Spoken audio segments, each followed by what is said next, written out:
Chapter 977, The Successful Hereditary Succession, meant that there was a new vassal king in the Liang dynasty. Other than the coronation of the crown prince and the ascension of the new emperor, there was nothing more important than this. Moreover, this new vassal king was the king of Baliang. Not only Liangzhou, but Yuling and Liangzhou were also decorated with lanterns and colored banners. The atmosphere was almost crazy. It was even more grand than the lantern market during the Lantern Festival to curry favor with the new king. In particular, those tyrannical families were secretly competing with each other to see which family had the largest number of lanterns. It was as if whoever dared to put up fewer lanterns would be exposed the next day and then dragged out to be beheaded. The result of the constant competition was that there were more and more festive red lanterns hanging in the house that didn't lack money. There were so many that people's eyes turned red, and they felt sick of it. The prince's mansion on Mount Qingliang didn't have much of a fuss. The lanterns were added at the last minute, but it was much simpler than in previous years. However, the stewards and servants of the mansion were all happy and walked a little more briskly. These people were naturally happy. Who didn't want the new master of the mansion to be successful? When one person achieves the Tao, all his chickens and dogs will ascend to heaven. If the new king of the prince's mansion couldn't control Baliang, it would become a situation where the guests bullied the masters. Everyone in the prince's mansion wouldn't have any good days. After the father and son of the Su family returned to Liangzhou from the border, they could often see the young master, who was now called Prince Liang, walking around the mansion with the general. The sharp-eyed and attentive people secretly counted on their fingers to see which of the two future princesses accompanied the father and son more times. Later, they simply didn't care about it because the number of times the Lu family woman of Qingzhou visited could be counted on one's fingers. Wang Dongxiang lost to that female literary master too many times. However, from time to time, they would bump into the daughter of the Lu family, helping second commandery princess push the wheelchair. But when comparing the two, how could the people in the mansion not know which was more important? Moreover, in their hearts, they didn't like the woman of the Lu family who lived in seclusion. She stank of money. Didn't she rely on her family's wealth to luckily enter the prince's mansion? Back then, Lin Quan was just a pawn who carried the flag. Everything he had was given to the Lu family by the general out of charity.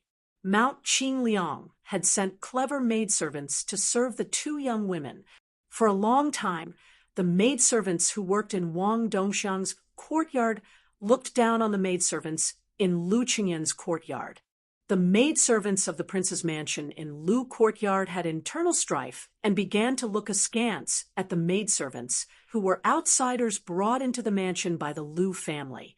Since ancient times, when there were many women, everywhere would become muddy water. It had been less than half a day since they returned from the border. Today, the two generations of the Su family, except for Huang Man, who was practicing martial arts, were all gathered in the pavilion on Tidehark Lake to rest. Compared to before, there were more Wang Chudong and Lu Qingyan, the two future daughters-in-law who were about to marry into the Su family. In addition, there was also Su Weisheng, who was in a wheelchair, and Su Longxiang was missing. With the decline of one party and the rise of the other, there was a bit of an overabundance and a yang decline. However, it could be seen that Su Zhao's complexion was excellent. He was in high spirits, presumably because he was satisfied with both of his daughters-in-law. One of them was famous for her talent, while the other was born with a sense of propriety. Most importantly, the two women didn't show any signs of jealousy. This was because one didn't understand anything, while the other was too smart to do anything. With them guarding the inner residence, there wouldn't be any trouble, and it wouldn't be difficult for an upright official to distinguish right from wrong. Su Shao, who had deviated from the orthodoxy, and removed his identity as Prince Liang without authorization, leaned lazily against the red pillar of the pavilion. He listened to Su Fengnian and Master Wang's conversation. Their witty banter made the old man laugh incessantly. When the little girl from the Wang family said, "How many worries can a gentleman have?" Su Fengnian added, "It seems like he lacks money to buy the green amp wine." Wang Chudong smiled, and his eyes narrowed into a pair of crescent moons. When he asked, suddenly looking back, Su Fengnian replied, "That fellow is climbing a tree." The female literary prodigy said, "His belt is gradually loosening, but he still doesn't regret it." The young man, who had already become the most powerful vassal of Liang, smiled and said, "Go fetch a vat of water for the widow." The woman sitting quietly in the wheelchair, who was even more literary prodigy than Wang Chudong, also had a subtle and warm smile on her face. Lu Chengyan, who had been carefully nurtured by the aristocratic family, smiled without showing her teeth. When she couldn't help it, she would raise her hand to cover it. However, even a person with poor eyesight could tell where Wang Chudong was. He naturally stood close to Su Xiao and Su Fengnian. Lu Chengyan, on the other hand, could only side with second commandery princess, who was in charge of the Hanlin Academy of Red Women.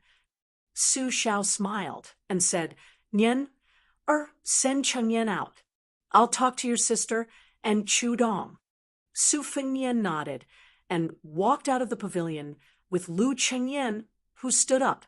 However, they didn't speak on the way to the courtyard. Lu Chengyan pursed her lips and followed behind him. When they turned around at the entrance of the courtyard, she was already smiling at him. Su Fengnian wanted to say something but stopped.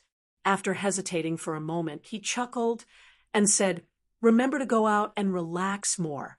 It's not good to always be cooped up at home.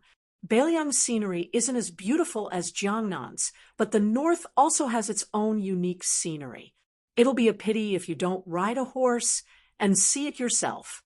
I should be accompanying you, but I'm tied up with work right now and can't be lazy.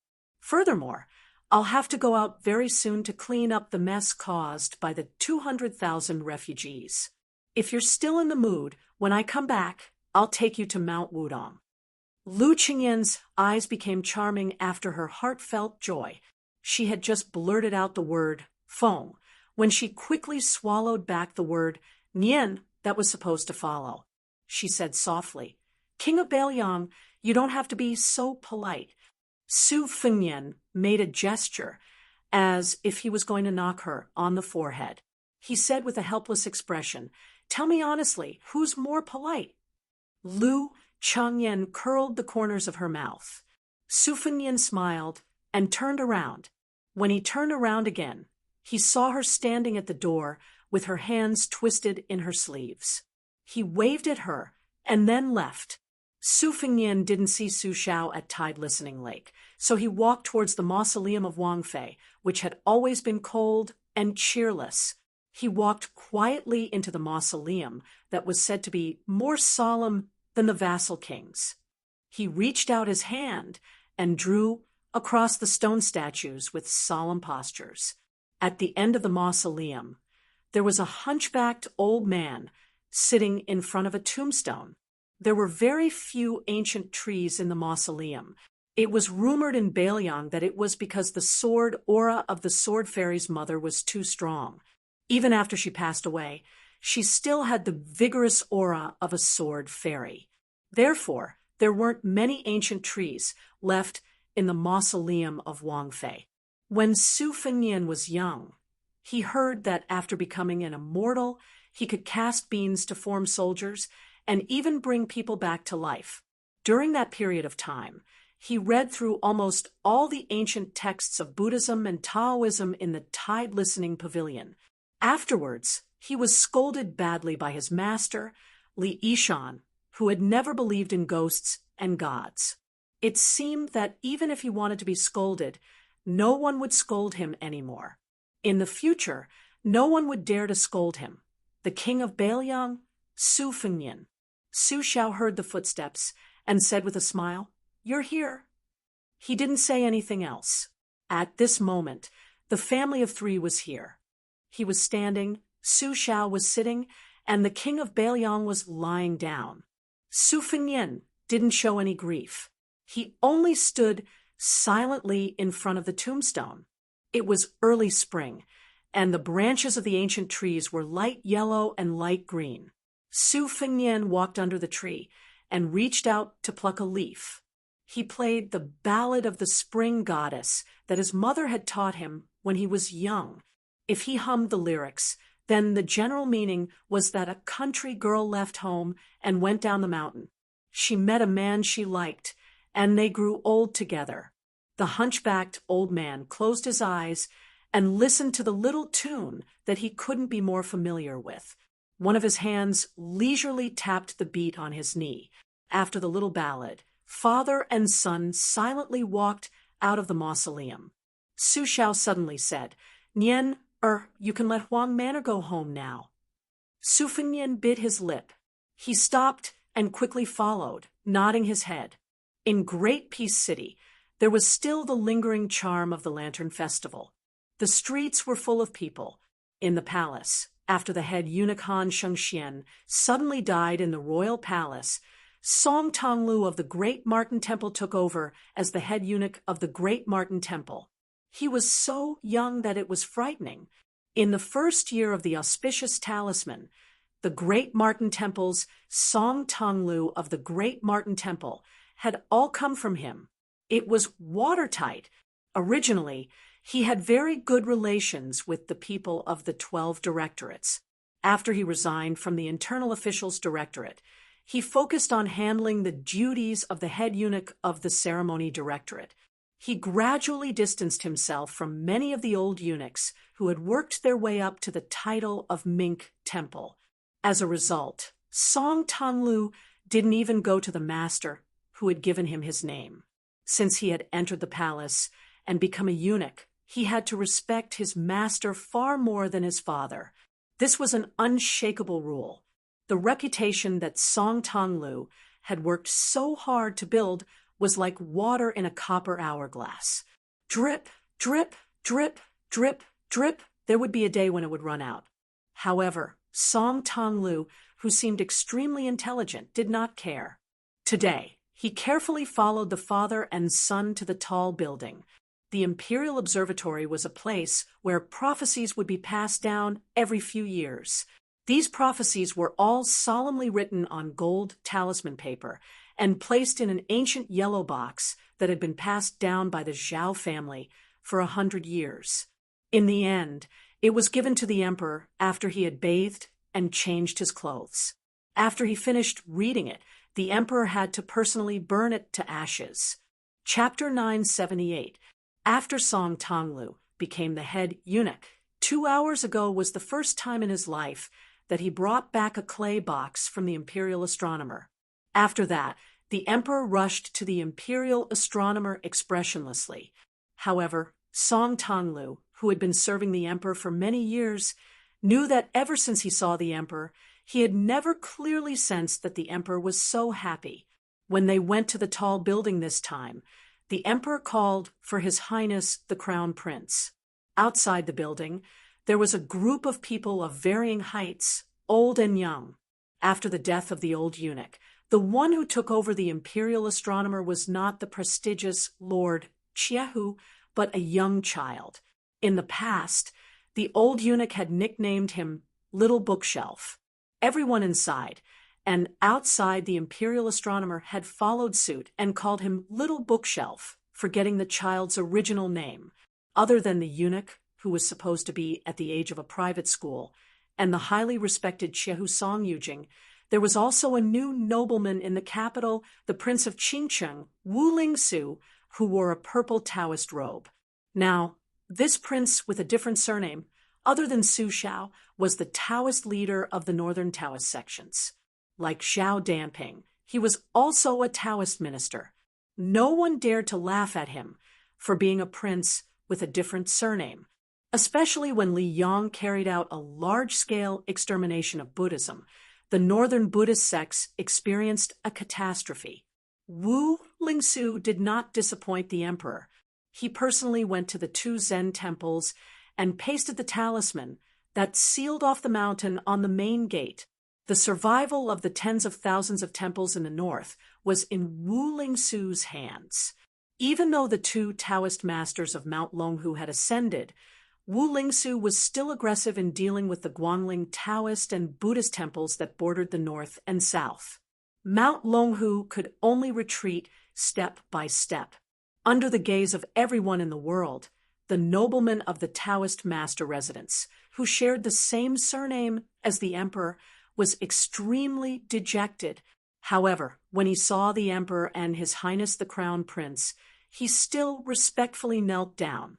The other members of the imperial astronomer originally followed the usual practice of standing and bowing with their hands clasped in front.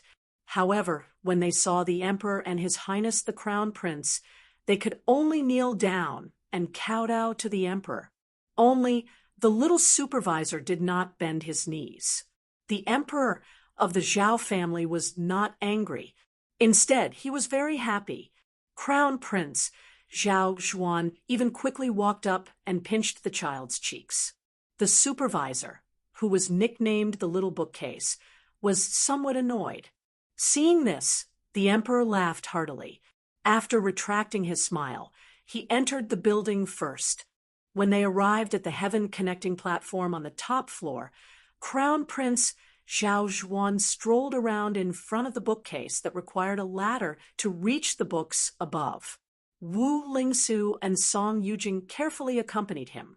However, His Highness the Crown Prince was famous in Great Peace City for being easygoing and good-natured, so Wu Lingsu and Song Yujing were not too reserved. When the Crown Prince joked that he liked daughters more, he asked Wu Lingsu, who had once used her bedroom techniques to flatter the officials in the capital, if there was a way for the first child to be a daughter instead of a son. This left the Prince of Qingcheng tongue-tied. He didn't know how to answer. The old-fashioned Song Yujing smiled knowingly. She thought that His Highness the Crown Prince truly had the heart of a child. It was not easy to have such an heir. Outside the building, there was a star-picking path made of 81 pieces of white marble. It abruptly extended 60 feet from the building. The emperor of the Zhao family and the little supervisor were walking in front of each other on the spotlessly white beam of heaven and earth. The spirited child seemed to have no fear of this middle-aged man sitting in the dragon chair. The emperor did not mind this small matter at all. There were too many people in the world who were willing to be his cows, horses, or dogs.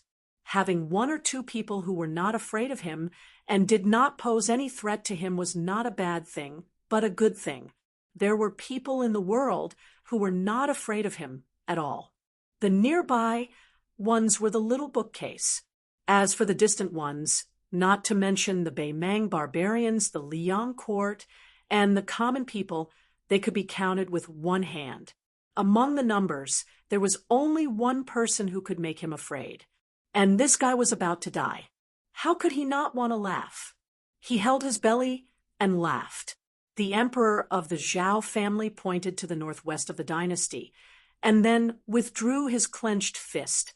He bent over and held his belly, but he suppressed his laughter and looked straight at the roof of a hall. There, 3 people had once drunk wine and talked about heroes. Together, they had created the great hegemony of the Liang dynasty. In the end, they all died. It was good that they died. If the oldest one did not die, he would not be able to ascend the throne. That bald donkey died at the Iron Gate. It was a worthy death, but it was a pity. The last one who was about to lie in the coffin chose to watch coldly when the princes fought for the throne. This made the emperor of the Zhao family even more resentful. In his opinion, this old guy died too late. The emperor of the Zhao family turned around and touched Jianzheng's head. He smiled and asked, "Little Bookcase, do you think it is more appropriate to give him a good title or an evil one?" One was safe, the other was appropriate. Accompanying the emperor was like accompanying a tiger. If it were those old foxes who had spent most of their lives in court trying to figure out the emperor's heart, they would immediately be able to understand the true meaning of the emperor's words. However, the little bookcase said, Grandpa Jianzheng said before his death that once the new calendar of the imperial astronomer came out, we robbed the white-robed monk of the two Zen temples' almanac. Whether the king of Beiliang is given an evil title or an evil one is no longer relevant to the big picture. I feel that since the sages said that a gentleman has the beauty to help others, giving him an evil title is also fine. But, Uncle Emperor, what does robbing mean? In the end, the Zhao family son of heaven revealed a warm smile. He muttered to himself, and then he raised his voice, saying with a laugh, Robbing? It was your grandpa Jian Zheng's old enemy, Huang Longshi, who said it first. I think it's similar to robbing in Go. Right, little bookcase, Zhen heard that you are skilled at Go. When will you compete with Zhen on the Go board? The little bookcase thought, and then said with a bright smile, Grandpa Jian Zheng taught me the 5 moves of attacking, defending, ending, and turning the tables. I know the first 4, but I don't know how to turn the tables. However, Grandpa Jianzheng said that there is no rush. When I understand, I can call old Huang to come to Great Peace City to discuss. Grandpa Jianzheng also said that if we want Huang Sanjia to lose one of his jades, only 2 people have a chance. I am one of them. Looking at the child pointing at himself innocently, the emperor of the Zhao family was very happy. He took off a jade pendant at his waist that could be called priceless. He smiled and said, Then Zhen will not seek humiliation. This jade pendant is for you, and it is fine to give it to someone else. Ha! Zhen's Liang really does have many talents. Huang Longshi, this madman, should have no one to rely on and die without a grave. The little bookcase laughed and held the jade pendant with both hands. Then I have seen a palace attendant Jiejia. I liked her at first glance. If I see her again, I will give this jade pendant to her. The Li Yongming emperor, who had won the title of the previous emperors through his diligence, smiled. He nodded and said, Uncle Emperor is telling you the jade pendant has to be given to her when you grow up. Then you will have a wife. Don't worry. Zhen will first find that palace attendant for you and keep her for you. The little bookcase pecked like a chicken and nodded vigorously. With the spring breeze caressing his face, the son of the Zhao family turned around and walked towards the attic with a cold smile on his face. According to the law of Li Yang, posthumous titles were bestowed. Beautiful posthumous titles were divided into civil and military officials with characters at the beginning, and then the character Zheng at the beginning, followed by the characters Shan, Zhong, Duan, Kang, Yi, and so on.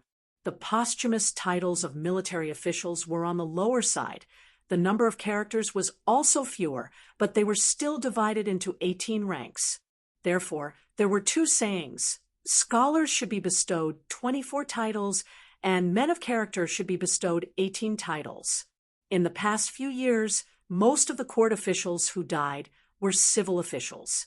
Although these old people were not so exaggerated as to receive posthumous titles such as Zheng, Zhen, Zhong, and Duan, but in the eyes of the world, they could not escape the title of Zheng, Zhen, Zhong, and Duan. For example, the 2 masters of the Song family, as well as the leader of the Green Party who had experienced 3 dynasties, Shang Zhugua, Lu Feiqi, were among the posthumous titles. Unfortunately, these fellows' integrity could not be preserved in their later years. Although they were among the 24, their posthumous titles were extremely low. On the contrary, the Lu family, whose family's prestige was far inferior to the Song family's Gangnam-do, Ling-lang, and Man of Jade, had the highest chance of obtaining 2 of these great posthumous titles. Su Xiao, Zhen will not give you any evil posthumous titles, but You have long been stripped of your title of de jougua. Therefore, as a military official, you can forget about receiving a civil posthumous title. Moreover, as a military official, Jean will generously give you the lowest rank of wooly. After you die, no matter how timid the fence-sitter is, they will use their mocking laughter to send Su Xiao off for the last time. That night, the prince's mansion of Mount Qing Liang, who was used to the old Prince Liang's tiredness, did not have any abnormalities. They even felt that when they woke up tomorrow, they might be able to see the old man and the young Prince Liang strolling together in the distance. Chapter 9, 79. In the inner room of Su Zhao's small courtyard, Su Weisheng's wheelchair was close to the door. Her hands were placed on her lap, tightly clenched. Su Longxiang, who had hurried back home, stood at the head of the bed with red eyes, her head bowed, looking from outside the door. She could only see the back of a person sitting by the bed. The old man lying on the bed tried his best to suppress his coughs and said slowly, "Dad knows you don't like this Su Xiao who only knows how to prattle and reason. Yes, your dad is very good at using swords and spears. I'm not a person who preaches reason without permission, and I don't like it either. All these years, I've been a rough man who beats whoever scolds me. I'm an old man who stands on the left and right of the throne room with a saber, depending on my mood. But Nian, if I don't say these things and finish my words, I won't be at ease. Remember, since you're the king of Bailiang, you have to be able to listen to what you don't want to hear. You have to be able to tolerate people you don't like. The same rice feeds different kinds of people, and everyone has their own difficulties, so they have their own love, hate, and temper, especially those who don't remember the good of others. Most of the time, you have to endure it. Who asked you to be the king of Bailiang? You don't have to lose to anyone, but you have to take care of the overall situation. I've been the great general and king of Bailiang for so many years, but I also have a lot of grievances that I can't tell anyone. I remember that year when I took a group of old brothers out of Jinzhou to Liao. We were miserably harmed by a powerful military officer in Liang. Many of our brothers died. In a fit of anger, I took more than 40 brothers who didn't die and went to his house. Of course, we didn't go there to eat and drink, but to kill his entire family.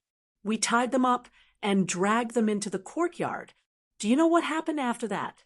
That guy's name was Kai Qinghe. Now, there was definitely no one who remembered him. Kai Qinghe was unscrupulous in climbing up the officialdom. This guy was cold-blooded and ruthless when he was scheming against others. He agreed that the two armies would advance and retreat together, but in the end, he watched as my 800 people fought against 2,000 enemies without bringing his 1,000 people into the battlefield. After that, he even brought a message to me, saying that he would rather not have military merits than let me, Su Xiao, take the position. Such a formidable person. Before he died, he knelt on the ground and kowtowed to me, saying that as long as I let his wife and children go, he was willing to die and commit suicide. He was not afraid of being cut into pieces. In the end, of course, I didn't agree to his request. His entire family of more than 30 people, old and young, were all killed in front of him. That's because I, Su Xiao, still had more than 40 brothers standing behind me. Moreover, if I didn't do that, there was bound to be a second Wang Qinghe and a third Song Qinghe who would jump out and harm me. I, Su Xiao, may not be afraid of death, but I'm afraid of my brothers dying for me. Fighting for the country requires people to die. Many people have died. As long as I, Su Xiao, am alive, I owe it to those old brothers who died long ago. When did Father become afraid of death? It was after I married your mother. In Father's world, it was much easier to die than to live. Those who were afraid of death might not necessarily be able to avoid death, but those who weren't afraid of death would definitely die. Father had seen too many people die like this. Moreover, many of them died in Father's hands. But the older Father got, the more I didn't dare to kill people. Father told himself that even if he didn't care about himself, he had to accumulate virtue and fortune for his 4 children. Wasn't this the reason? No matter how uncouth Father was. He also knew that as a parent under the heavens, there was no reason for him to leave anything good for himself. When Father was young, he wasn't sensible. He was much more sensible than you were when you were young.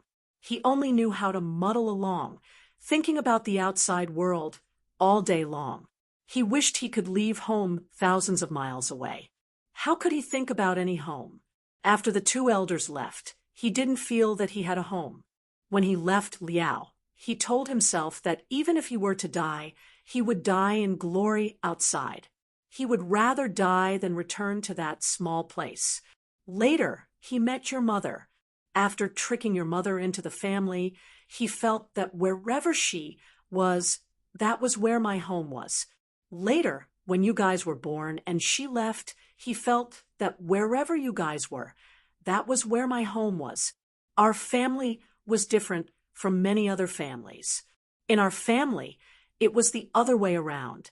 Your mother always played the role of the good cop and played the role of the bad guy. As for Father, he protected the few of you. Your mother rarely got angry. There was once when Father and Mother weren't by your side. When Father and Mother bullied you, you should fight back. If you couldn't beat them, you should use stones to smash them. If you could pick up a knife, you should use a knife to chop them. Your mother got angry. At first, Father felt that it was reasonable. My son was such a kind-hearted child. Who would dare to bully him? How could I not let him lie in bed? My son let other people's sons lie in bed. As his father, Su Xiao let his father lie in bed together. This was the principle of the old Su family. After your mother got angry, she calmly told me that it wasn't that she couldn't bear for others to bully Xiaoyan. It was just that Xiaoyan was destined to not be a child of an ordinary family. If he developed a fierce and perverse character, he would never know how to be kind to others. He wouldn't know that suffering losses was a blessing. In the end, the one who would suffer the most would definitely be her own child. She even said that Su Xiao would die of old age one day. At that time, no one would be able to protect Xiaoyan. Your mother passed away early. Father, who was the most unruly person, couldn't teach you anything. However, I firmly remembered your mother's words. Spoiling a child is equivalent to killing a child. Nian, those few times when I got angry at you, it wasn't because I blamed you. It was because I didn't fulfill my duty as a father well.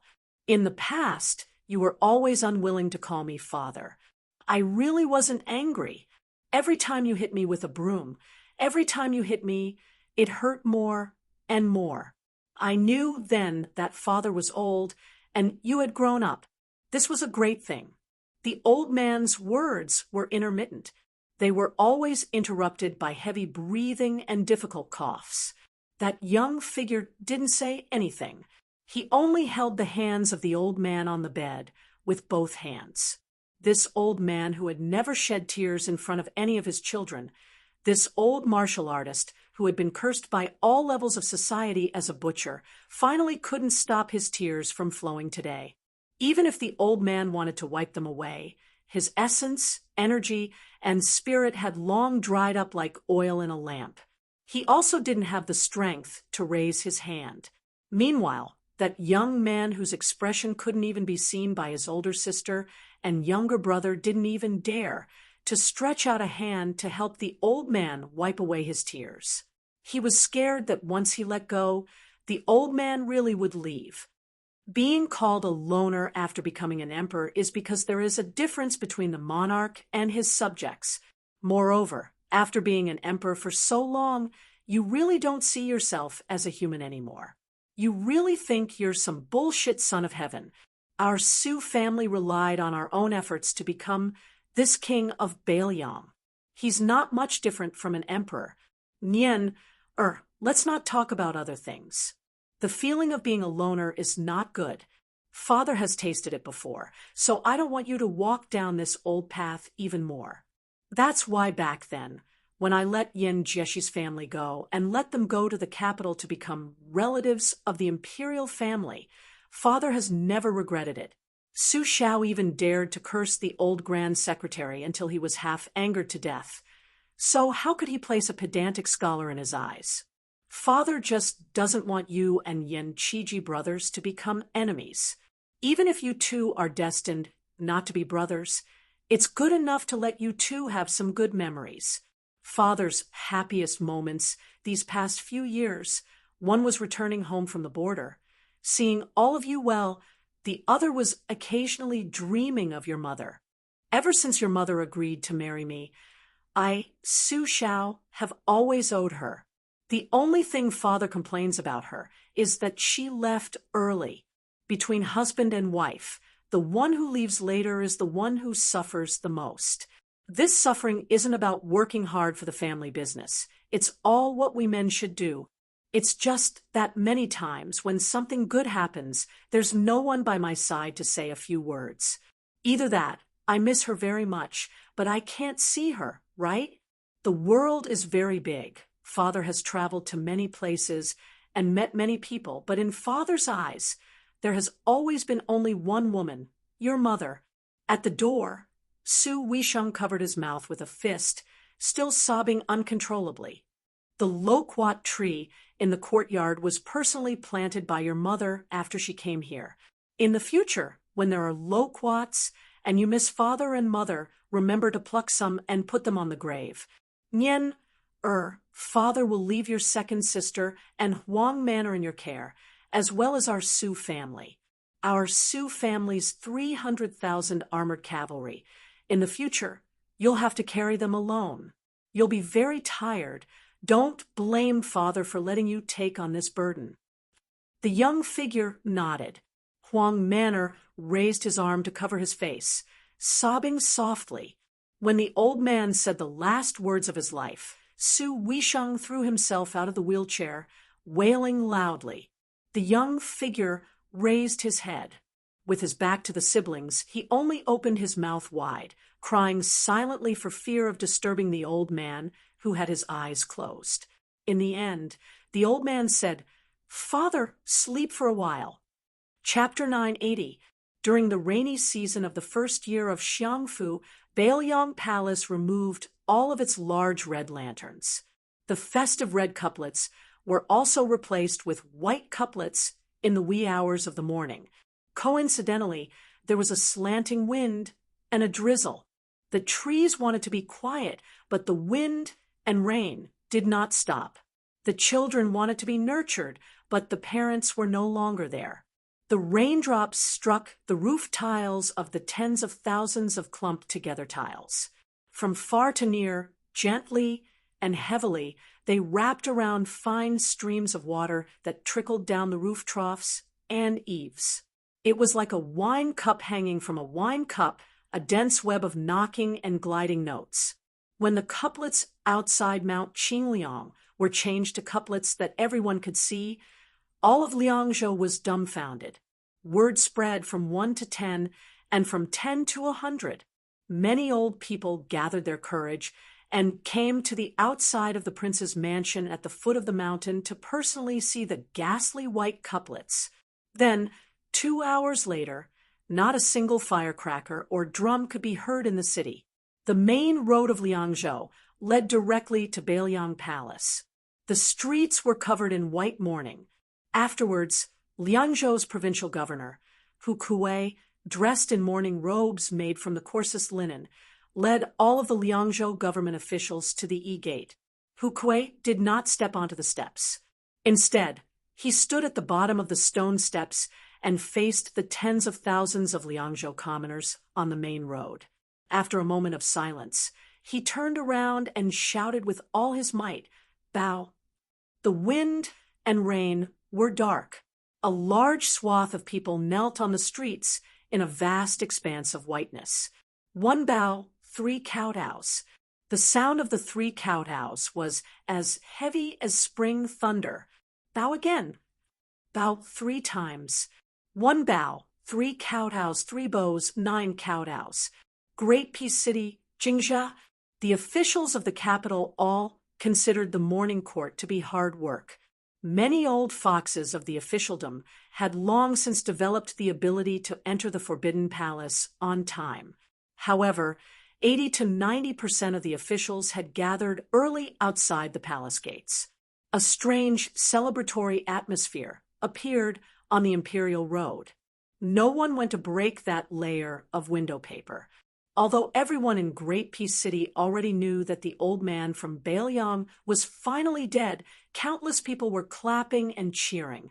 They formed cliques and groups.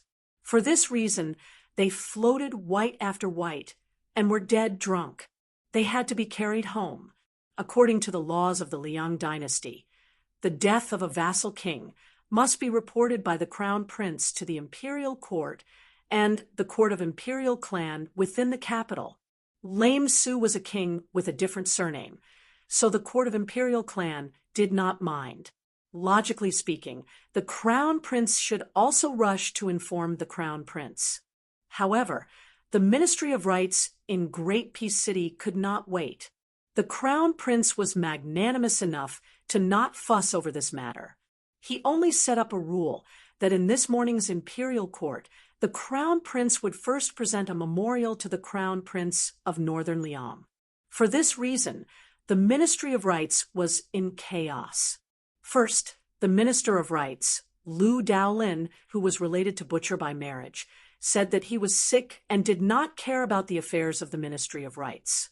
Without a leader, the 2 third-rank left and right assistant ministers of the Ministry of Rights had different opinions and could not work together. So they pushed the responsibility to each other.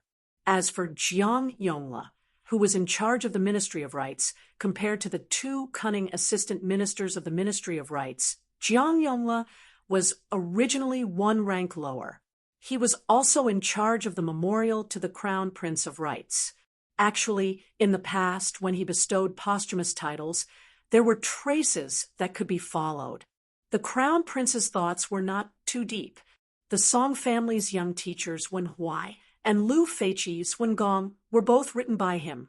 The 2 were at the back of the Liang dynasty's posthumous titles. Jiang Yongla took one of the 4 meanings of the word, Huai, which corresponded to the meritorious deeds of the Song family's young teacher. The head of the Green Party, Lu Feiqi, took the meaning of consecration. However, when it came to the king of Baelyang, Su Xiao, to attempt to make a conclusion about this human butcher, how much courage did he, Jiang Yongla, have? How many heads could he chop off? Even if he was lucky enough to guess the emperor's thoughts, as long as it did not conform to the opinions of the world, or did not conform to the tastes of the court officials, or even caused the martial artists of Baelyang to hold a grudge against him, he, a mere department for purging officials, could casually make things difficult for someone, and he would have no chance in his official career in this lifetime. Jiang Yongla almost wanted to give this fellow a punch, but in the end, he did not have the courage to do so. Pan Chunjian was a true martial artist of the battlefield. If they really fought, even 10 Jiang Yonglas would have to lie down. Jiang Yongla was sullen all day, as if his wife had died. In the past 3 days, he had lost countless strands of hair. In particular, Jingzha had spent the last few hours sitting by the light of a lamp before morning court. He had practically flipped through the posthumous solution book, yet he was still unable to write. He truly had the heart to die. Before dawn, Jiang Yongla slapped away the teacup and the posthumous solution book, sending them crashing to the ground. This department for purging officials abruptly stood up, almost crazed. His fingers trembled as he pointed at the foggy and pitch-black scenery outside the window. He angrily cursed, "Old man Su, even if you die, you still won't let this Jiang live in peace." The maid waiting outside the door was trembling with fear. She summoned her courage and knocked on the door, but was angrily shouted at by the department for purging officials from inside the room. The maid no longer dared to push open the door and disturb the master's important matter. Jiang Yongla sighed, crouched down, and picked up the posthumous solution book. The book had been soaked in tea. Jiang Yongla raised his sleeve to wipe away the tea stains, then carefully tore open the pages that were stuck together and placed them back on the desk. With disheveled hair, Jiang Yongla stretched out his 5 fingers to stroke his silver-white hair. With a silly chuckle, he sat upright and still and began to write at a great speed. He separated the civil and military titles, totaling 42 beautiful titles and 15 evil titles, and casually wrote them on a piece of lanting familiar proclamation. When he put down the brush, he was already extraordinarily tired. The department for purging officials was gasping for breath. He turned his head and ordered the maid outside to bring in a copper coin. After the confused and beautiful maid entered the room, she saw the master point at a piece of familiar proclamation whose writing could faintly be seen through the back of the paper. He had her place the copper coin on the paper. After the maid did so, she was dismissed by Jiang Yongla with a wave of his hand.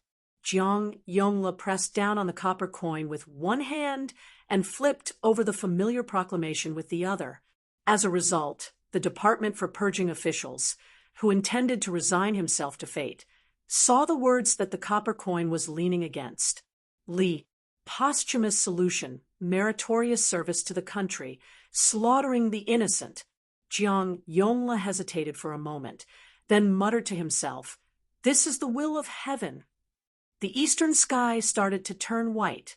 In the main hall, there were many talents and officials. Most of them were wearing the purple court robes that only third-rank officials could wear. Some of the elders who were conferred the title of duke and marquis even had official patches embroidered with pythons. The assistant ministers and officials who wore the red robes were mostly at the back. Now that they had been conferred the title of king and vassal, there was only one crown prince, Zhao Xuan, left in the main hall. He stood alone in front of the officials to his left and right closest to the 9 steps. The emperor of the Zhao family sat on the dragon throne.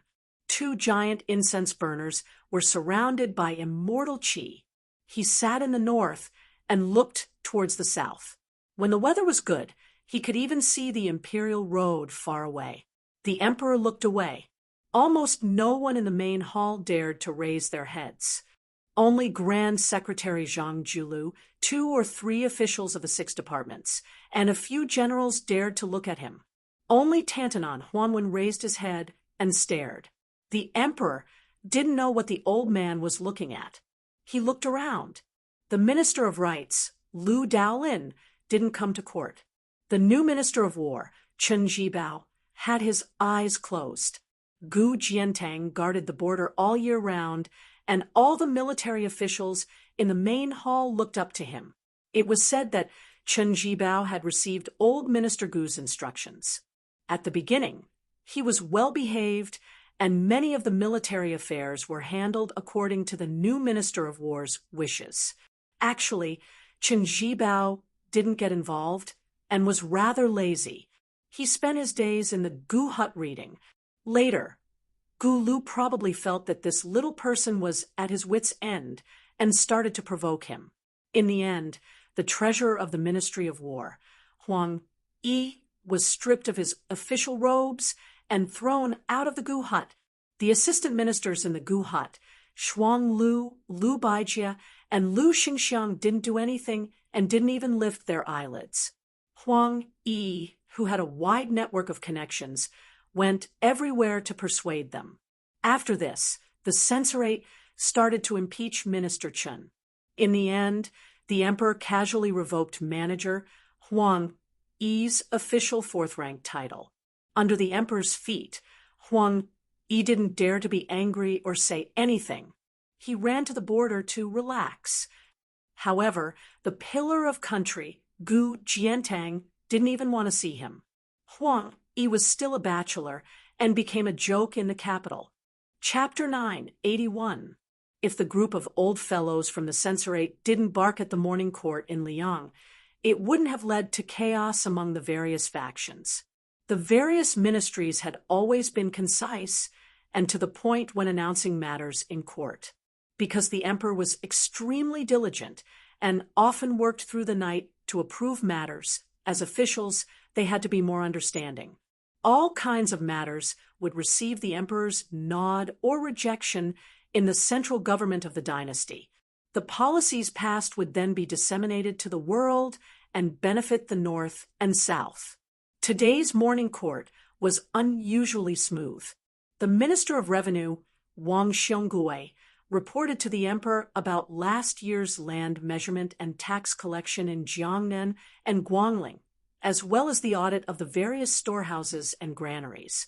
As the next helmsman of the Zhang faction, Wang Xionggui's knowledge and achievements were outstanding.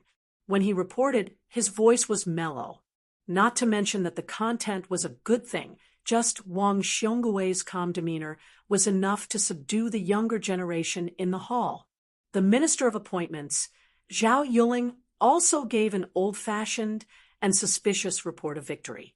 He concluded last year's capital examination of the achievements of the various officials in the capital. The emperor also took advantage of the situation to have Minister Zhao, who was born of a concubine, preside over this year's great evaluation of the world's officials. Yin Mao-chun, who was number one among the prime ministers, would no longer assist him. Last year's capital examination was the emperor's intention to have Zhao Yuzong kill a chicken with a butcher's knife. In reality, it was to pave the way for Prime Minister Yin. Everyone in the main hall was well aware that if the Minister of Rights, Lu Daolin, wasn't present in the hall, today they would have announced that Yin Mao-chun would be presiding over this year's imperial examination. The so-called disciples spread all over the world, but the number of pillars of the imperial court who could be said to be the mainstay of the imperial court could actually be counted on one's fingers. Old Master Song, Grand Secretary Zhang. It was very simple. Soon after, Chen Jibao, who rarely spoke in court, opened his eyes when he took a step to the side and entered the field of vision of all the civil and military officials. A purple-robed official who had been secretly moistening his throat immediately shrank back. Chen Jibao's words were cold.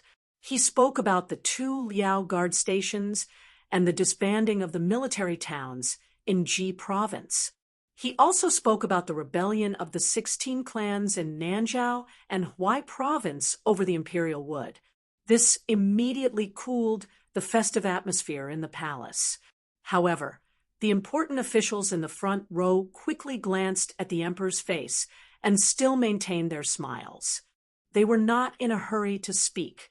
They only smiled and warmly asked Minister Chen to go with them to the ceremonial pavilion to discuss slowly with the scholars.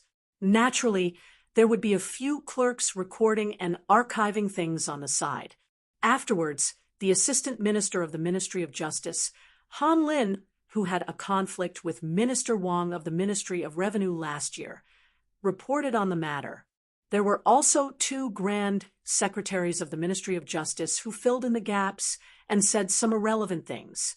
Then, when the left servant Huan finally slowly withdrew his gaze and coughed, everyone immediately became alert. A good show was about to begin.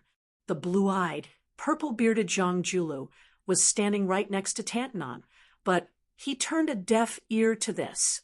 He only looked towards an empty space not far from Crown Prince Zhao Zhuan.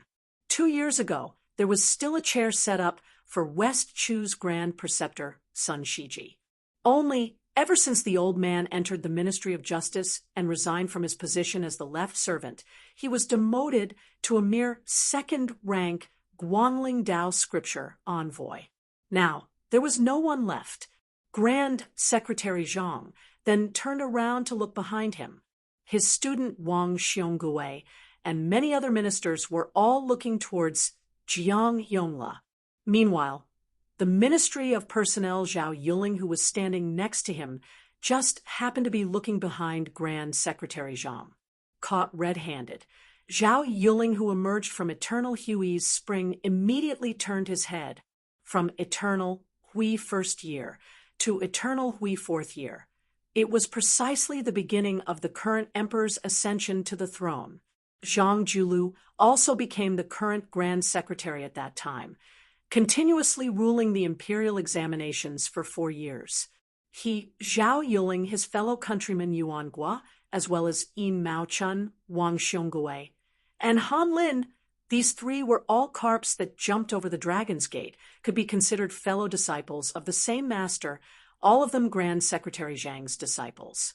However, in the end, it was First Ministry of Works Yuan Gua who left Zhang Dang in dismay, then Yin Maochun, who entered Hanlin Academy, establishing his own school. Immediately afterwards, Han Lin was also expelled from Zhangdang by Grand Secretary Zhang, never stepping foot into that Zhangdang again. The Ministry of Personnel, which had great authority among the 6 ministries, had always been viewed as Grand Secretary Zhang's own residence. Unfortunately, during these years, they also seemed to be united on the outside, but actually broke apart. Zhao Yuling felt a bit of guilt towards this, but it couldn't be said to be regretful. He, Zhao Yuling, wasn't willing to submit to others. Being under Grand Secretary Zhang was still fine, but who did that Wang Xiongui think he was? Back then, in the imperial examinations, he only obtained 3rd place.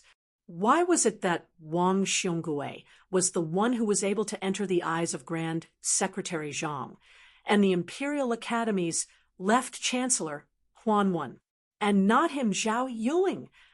Now that General Gu had left the Ministry of War, the 6 ministries had returned to normal, and the Ministry of Personnel in his hands was in charge.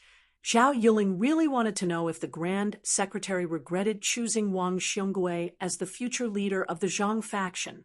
A trembling voice in the Great Hall interrupted the Minister of Personnel's reverie. Jiang Yongla of the Department for Purging Officials of the Ministry of Rights braced himself and walked out of the ranks. He slowly knelt down and said, "Minister Jiang Yongla has something to report." When Jiang Yongla gritted his teeth and proposed the posthumous title of the King of Bailiang, the imperial court was in an uproar. The meritorious generals even let out undisguised, mocking sneers, while the civil officials all had strange expressions. Zhang Julu frowned, and Tantanon began to stare blankly at the beam of the Great Hall again. Yang Xinxing, who wore a 2nd-rank lion official robe, was a famous general of the current era who had made a name for himself in the spring and autumn period. He had been granted the title of General of a Kingdom. He was already in his 80s, but several generals who were 7 or 8 years younger than him had lived longer than him. After those old fellows died and were granted posthumous titles, there were few descendants in their families who could hold up the position. As for those who inherited the titles of General of a Kingdom, there was a gap in age between them. Moreover, because their military achievements and reputation were insufficient, it was very difficult for them to be mentioned in the same breath as Yang Xinxing. It could be said that among the military officials of Liang, other than Gu Jiantang and 2 other old generals, no one dared to not listen to Yang Xinxing, who was in charge of the military defense of Jingji. The old but sturdy Yang Xinxing saw that no one in the Great Hall was responding, so he casually walked out. When old people entered the Great Hall, they had to kneel, but there was no need for them to do so. Yang Xinxing first cupped his fists and saluted toward the dragon throne. He then looked at Jiang Yongla and sneered, "Su Xiao has committed grave sins." When he was alive, he was the king of Bailiang and even received the title of Pillar of the State. He was already immensely benevolent. Now that he's dead, how can he be worthy of Wu Shiba? Casually pick one of the first few posthumous titles, and the imperial court will already be treating Su Xiao well. When the old general said this, Jiang Yongla didn't even dare to breathe loudly. His head was so low that it almost touched the ground. The fourth-rank Skylark official patch on his back was clearly soaked with sweat. The Zhao family's son leaned back against the dragon throne with a faint smile. The assistant minister of the Ministry of War, Lu Xingxiang, stepped out and said calmly, "I think Su Xiao should be posthumous." The imperial court was in an uproar. This posthumous title was one of the last few in the list of posthumous titles. Betraying one's superiors and rebelling against one's superiors was almost the same as defining Su Xiao as a traitor of the Liang dynasty. Many people looked toward the Minister of War, Qin Zhibao, who was in front of Lu Xingxiang. Unfortunately, his tall and straight back was as steady as Mount Tai, and they couldn't see any clues. Zhao Yuling seemed to see the shoulders of the Grand Secretary at the front of the line move slightly. Then, the former Beiliang official, who was now a relative of the imperial court, Yan Jieshi, stepped out. Last year, Sir Yan, who had been appointed as the Grand Secretary of the Cave Abyss Pavilion, shook his sleeves and knelt down. He said in a low voice, "I think the words of the great general of Ngua are more appropriate." This disappointed many of the officials who hoped that this fellow would stubbornly insist on giving Su Xiao a posthumous title. However, very quickly, the disappointed officials and generals smiled knowingly. The Right Chancellor of the Imperial College, Jean Lanting, stepped out of the line and said in a clear voice, "Your Majesty, I agree with Assistant Minister Lu's suggestion. Su Xiao has stolen Beiliang, and his treacherous actions are too numerous to be recorded. Only by giving him the posthumous title of military resistance can we pacify the people of the world." The corner of the Zhao family's emperor's mouth curled up, but he still didn't say anything. The left chancellor, Yao Baifeng, snorted. Not only did he step out of the line, but he also intentionally or unintentionally used his shoulder to push Jean Lanting. Only then did he say, "Great General Su Xiao's contributions to the imperial court cannot go unnoticed, and no one can compare to him. The posthumous title that corresponds to his military merits can be either the two words resolute or Huan, which is the most appropriate." As a result, there was an uproar all around. No matter how good the officials' mental fortitude was, they also began to whisper to their colleagues beside them. Jean Lanting sneered. "Su Xiao has military merits, but they are all opportunities bestowed upon him by the imperial court. It is only the trend of the times, but he doesn't know how to be grateful. How can such an ignorant person be worthy of Huan Ilye's posthumous title? What a joke! Official Yao, aren't you afraid that once this posthumous title is given, the people of the world will be disappointed?" With Jean Lanting being the first evil person to shed all pretenses of cordiality, the three grand secretaries of the imperial court, who had already discussed this beforehand, quickly stepped out of the line and agreed with Lu Xingxiang and Jean Lanting's posthumous title. The big shots of the imperial censorate also responded one after another. The public mood immediately surged, many sarcastic and ear-piercing words appearing. Xiongzhou's great scholar, Yao Baifeng, was so angry his face turned pale. From start to finish, the Minister of War who should be speaking out against lame Su the most didn't open his mouth, and Grand Secretary Zhang, who should be adding fuel to the fire, also remained silent. During this time, the Ministry of Appointments Zhao Yuling and Ministry of Revenues Wang Xiongui seemed to have a tacit understanding, both of them wishing to step out at the same time. In the end, Tantanon turned around and glared at them, both of them pulling back their steps with bitter smiles. In the end, after the emperor stood up, he expressionlessly looked down on the civil and military officials of the imperial court, lightly saying this before withdrawing from the court. Merits and demerits offset. Su Xiao's posthumous title is Wu Li, the civil and military officials, each harboring their own thoughts, filed out of the hall. many of the important officials' gazes towards the Ministry of Rights Department for purging officials Jiang Yongla became a bit warmer. This brat was clearly going to run into dog shit luck. Who would have thought that such a great disaster would actually forcefully turn into an enormous blessing for him? Huanwen surprisingly didn't leave the hall together with his good friend Zhang Julu, instead quickening his steps, crossing over the threshold early on, walking with all smiles behind Jean Sabin, who was just about to walk down the white jade steps. He patted his shoulder, telling this refined Right Chancellor that he had something to discuss. Soon after, a robust young man walked to the corner of the corridor outside the hall. Jean Lanting thought that this was his suggestion from the morning court, and that it was accepted by the Zhang faction behind Tantanon. He was a bit secretly delighted, feeling that he was most likely going to become Zhang Lu's new noble. In the end, the result was that old man Huan smashed a fist into Jean Lanting's face with all his strength, cursing, "How many knives did I take from you in the past? Later, I'll pay you back according to the amount of silver, you dog thing."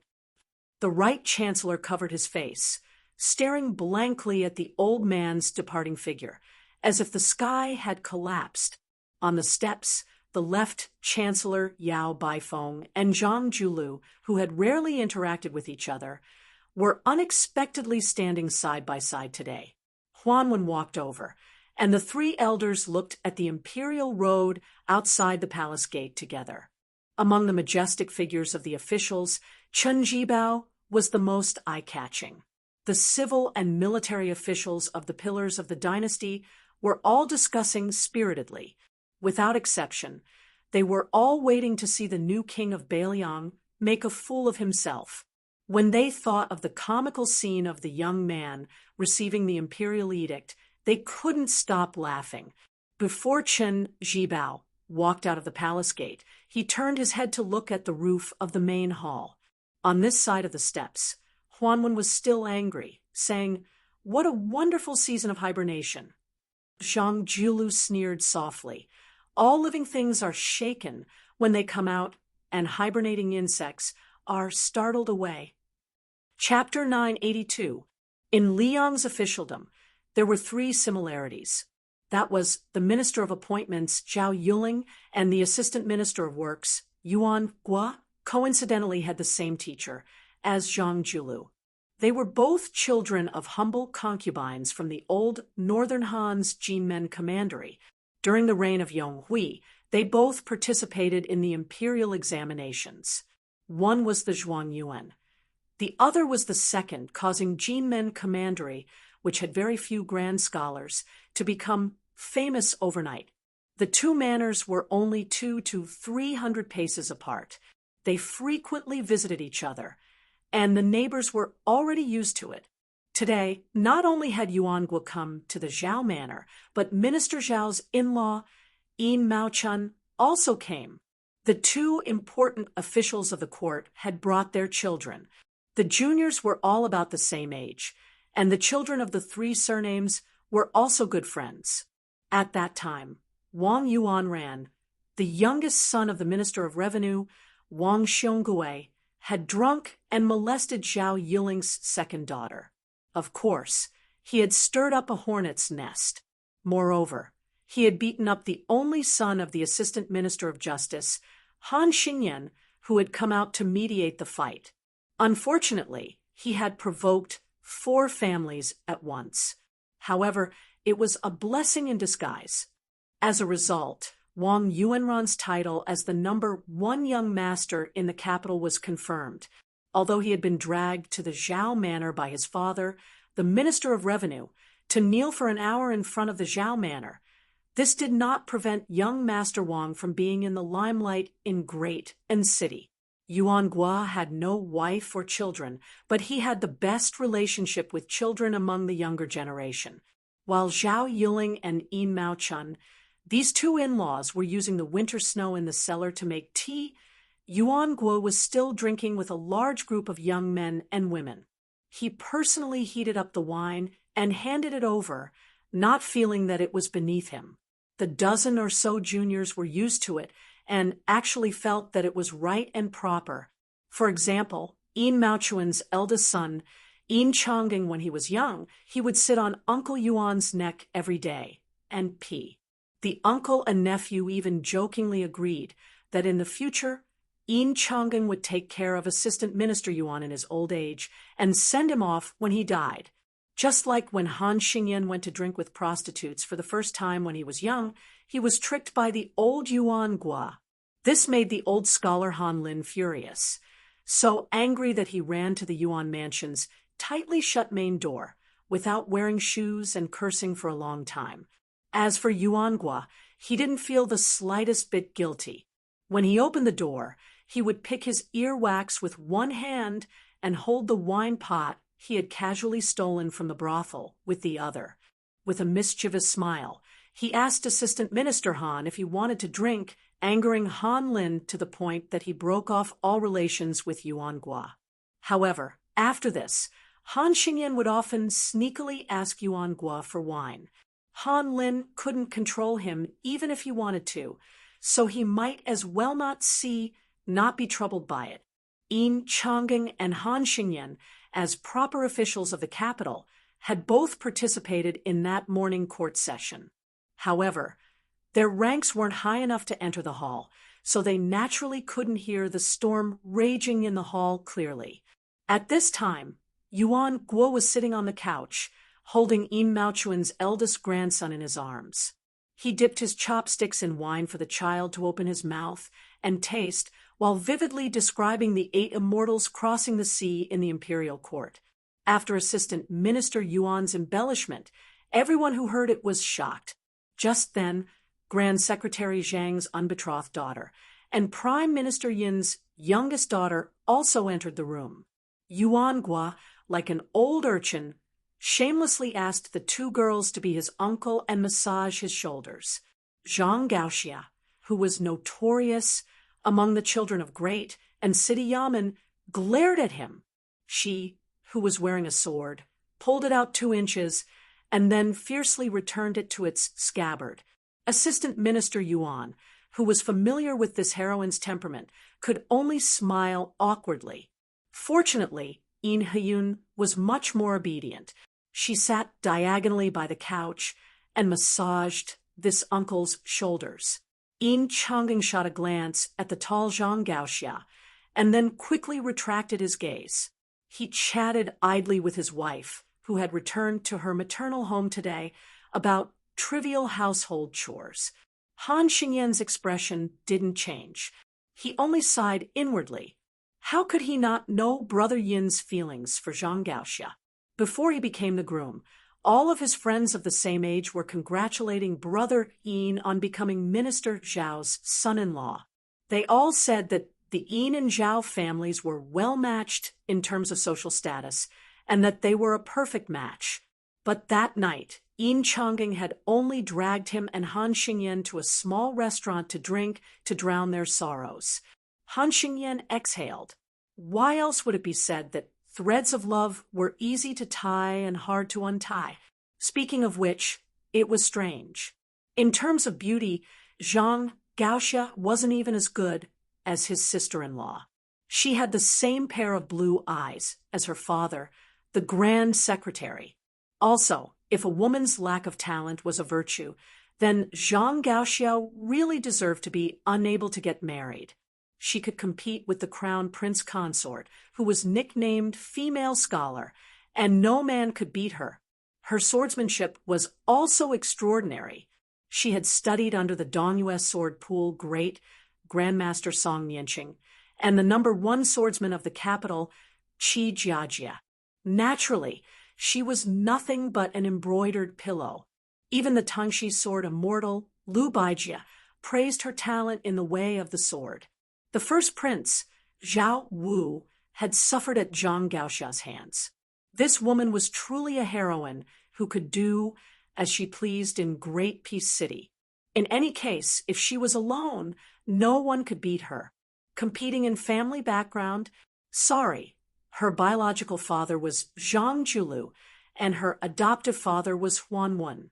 There was also a large group of court officials like Yuan, who had left the Zhang faction but still cared about their relationship, supporting her. Who would dare? Yuan still wanted to take a pair of chopsticks for Prime Minister Yin's young grandson to dip in wine, but Zhang Gaoxia, who couldn't stand it anymore, snatched the child away. Yuan could only change the topic and ask, "Where were we just now?" Minister Zhao's youngest son, Zhao Wenwei, was still a youth. He said excitedly, "Uncle Yuan was just talking about how that Imperial College's third young master Jean had a bloody nose and a swollen face for some reason." Yuan chuckled and said, "That's right. This old punch was given by our Tantanon's old master Huan. It was truly crafty and ruthless. Poor Chancellor Jean first angered Master Yao, and now he was beaten by old Master Huan, who was once half his official guide. Blessings never come in pairs. Misfortunes never come singly. Therefore, you melon children, in the future, you must remember to tuck your tail between your legs when you become an official. Don't get too carried away. There's always a higher mountain. Whether it's Uncle Yuan or your father, their hats aren't small, right? You still can't avoid convention." The three families knew each other well, and with Yuan around, there wasn't any taboo at all. Han Xingyan frowned and said in a low voice, "Uncle Yuan, although Chancellor Jin's hobby is to strike at Beiliang's betrayal and rely on this to gain a good name and reputation in the court, and his table manners are somewhat despicable, in the end, it's beneficial to the imperial court and the country. Furthermore, he does have a lot of brilliant ideas from a strategically advantageous position, making people can't help but slap the table in praise. He and Master Yao are at odds with each other inside and outside the Imperial College. This is a good thing for left servant Shi. So why did he have to fight? Aren't you afraid that this will enter His Majesty's ears?" Yuan slurped down a mouthful of wine and subconsciously rubbed his ears. He laughed and said, "Why would old Master Huan care about such a trivial matter? You guys are too young. Back then, when your father and I entered the imperial court as officials, the Grand Secretary's temper was exceptionally good. The one who was worse was old Master Huan. Uncle Yuan was pulled by the ear and scolded quite a bit back then. That's right, the matter of old Master Huan beating up Jean Lanting. Forget it if you've heard about it, but don't talk about it in this room. It won't be good if word of it gets out. Otherwise, I'll have a headache from your father's nagging." Yuan saw that Enchanting wanted to say something, but stopped, so he drank all the wine in his cup in one gulp. He cried out in satisfaction and extended his cup to let Han Xingyan fill it to the brim. He grabbed a peanut and threw it into the wine cup. The wine was excellent and could hang in the cup, so even if the wine had already reached the top of the cup, it still didn't overflow at all. The assistant minister lowered his head to look at the ripples and was somewhat absent-minded. When he raised his head, he regained his composure and gently swirled the wine cup with a smile. "I know what you guys want to ask the most. It's not that I can't talk about this matter, but..." The heroine, who was teasing Yin Maochuan's grandson, said unhappily, "I'll just pretend I didn't hear it." Yuan chuckled and raised his head to drink all the strong wine in one gulp. He chewed on the peanuts that tasted full of wine and said with an intoxicated expression, Wu conferred the title of 18. The Li character was originally a genuine evil title. When this old man Song wrote Jiesher, it was the late emperor who instructed him to change this character from evil to beauty. However, it was at the bottom of the 18 beautiful titles. The old Grand Secretary, who is also the teacher of Uncle Yuan's teacher, is the teacher of our heroine Zhang's father. He has always held a great grudge against the king of Beiliang. The late emperor's actions may not have been without original thoughts. This thought only surfaced during this year's hibernation awakening. When the current emperor bestowed this character, he put even more thought into it. Given His Majesty's bearing, he naturally wouldn't give great generals sue any evil titles. If he were to generously give the other 17 beautiful titles, the Great Hall would be thrown into chaos that day. After talking about the imperial court, let's talk about Baelyang. From His Royal Highness, the young man who became the king of Baelyang from hereditary succession, should he accept this title that's neither high nor low? If he doesn't accept the imperial edict, Han Xingyan smiled and said, "Does this guy want to tell the world that the Su family is going to rebel?" Yuanguo put down his wine cup and dismissed Han Xingyan's judgment with a smile. He continued, "If Baelyang swallows his anger and accepts this imperial edict, given Baelyang's loyalty to the old vassal king, the new vassal king will undoubtedly lose the confidence of the army and the people. It's no different from tearing down his own house." With Uncle Yuan's words, do you think the young king of Baelyang should accept the imperial edict or not? Xingyan, I'm asking you. Han Xingyan thought about it and smiled. I bet that guy still doesn't dare to not accept it. He'll just try his best to minimize the big matter and pretend to be calm and do his best to suppress the matter of the posthumous title. Enchanting furrowed his brows and said, "It's difficult. The scholars are all watching. Even if Baelyang blocks the news, and the people don't know much, how can so many scholars not have access to the news? What's even more difficult is that accepting the imperial edict is unfilial. The 300,000 cavalry will look down on the new king. If he doesn't accept it, he'll be disloyal. Many scholars rushing to Baelyang will also have thoughts. In any case, the new vassal king is destined to be difficult. If he doesn't handle it well, he won't be able to please both sides." Guo glanced at Zhang Gaoxia and twirled his wine cup between his fingers. He laughed softly and said, "This is just the first move in the new chess game between the imperial court and Baelyang. Next, the new vassal king will have to observe mourning for 3 years. No one in the imperial court is willing to ask for a revival of the love seizure for the new vassal king. This middle game, which will take 3 years, is even more of a headache.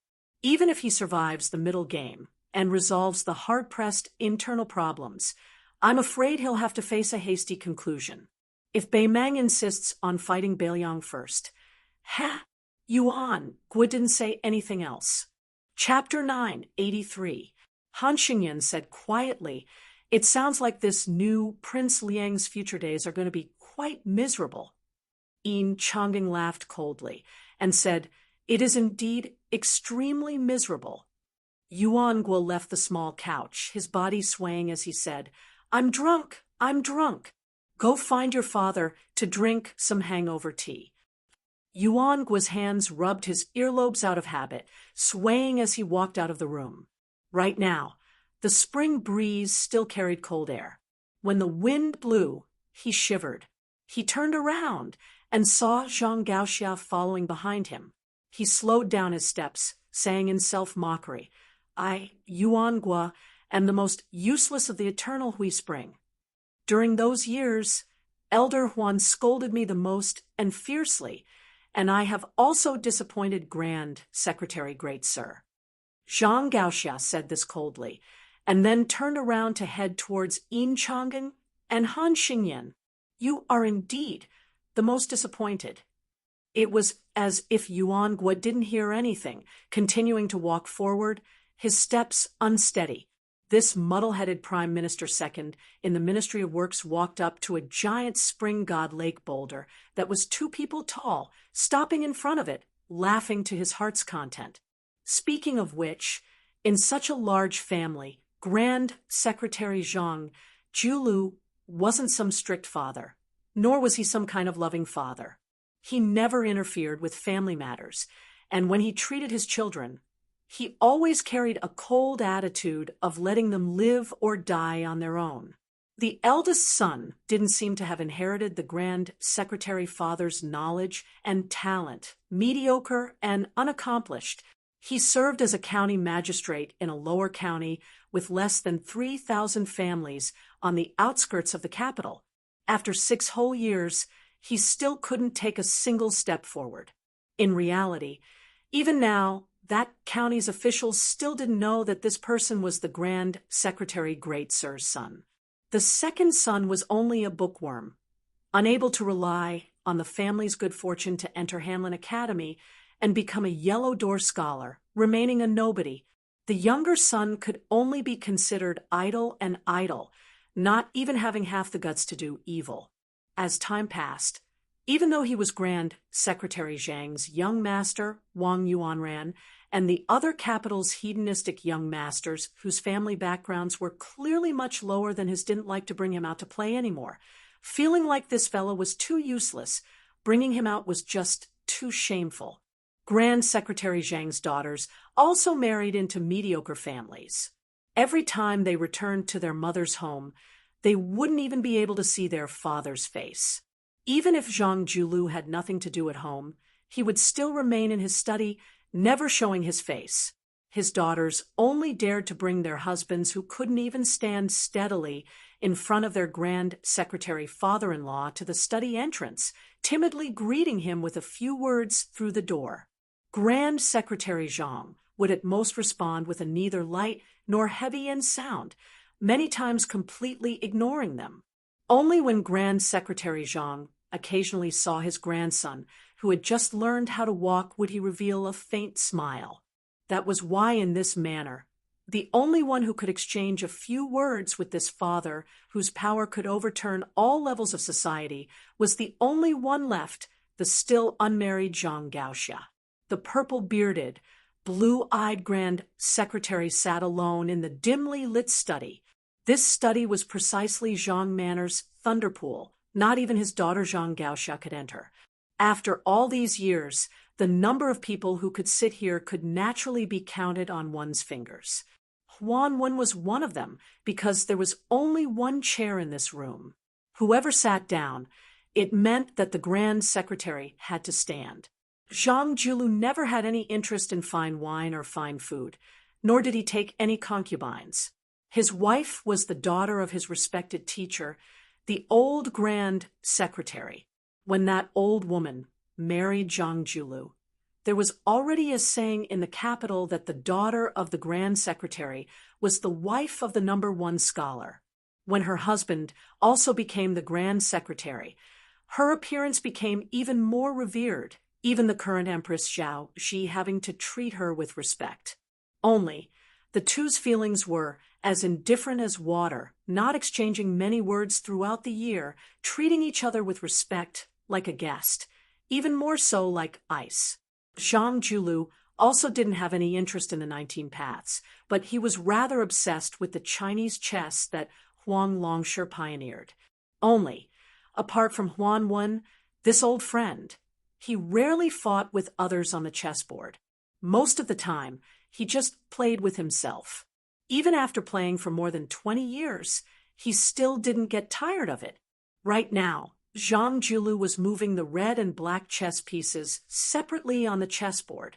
This set of chess pieces and chessboard was completely carved from ivory. This expensive Chinese chess was sent over by Yuan Guoback in the day. There were top scholars, second scholars, and third scholars every year, but the group of young talents who entered the court's field of vision during the short 4 years of the Spring of Yonghui were now famous officials who held great power in the court. As a result, they were destined to leave behind rich and colorful pages of praise in the annals of history. Of these nobles who were no longer young, Yuan Guo was the most interesting one. He was publicly acknowledged to be the most talented, but his reputation was the least prominent. His temperament was the most lively, and he was the most dissolute and unscrupulous. If this happened to an ordinary civil official, this would be called a distinguished scholar, but for an official who wanted to become a cabinet official, this kind of image was very fatal.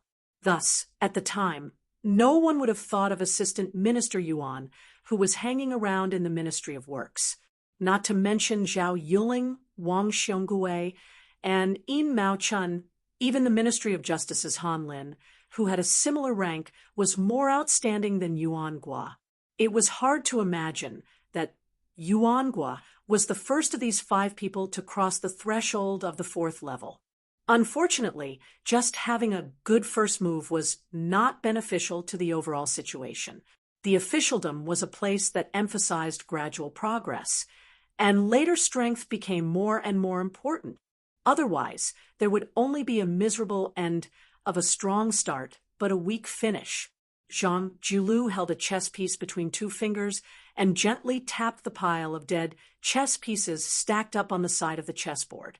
He muttered to himself, "The chess is good, but it lacks maturity.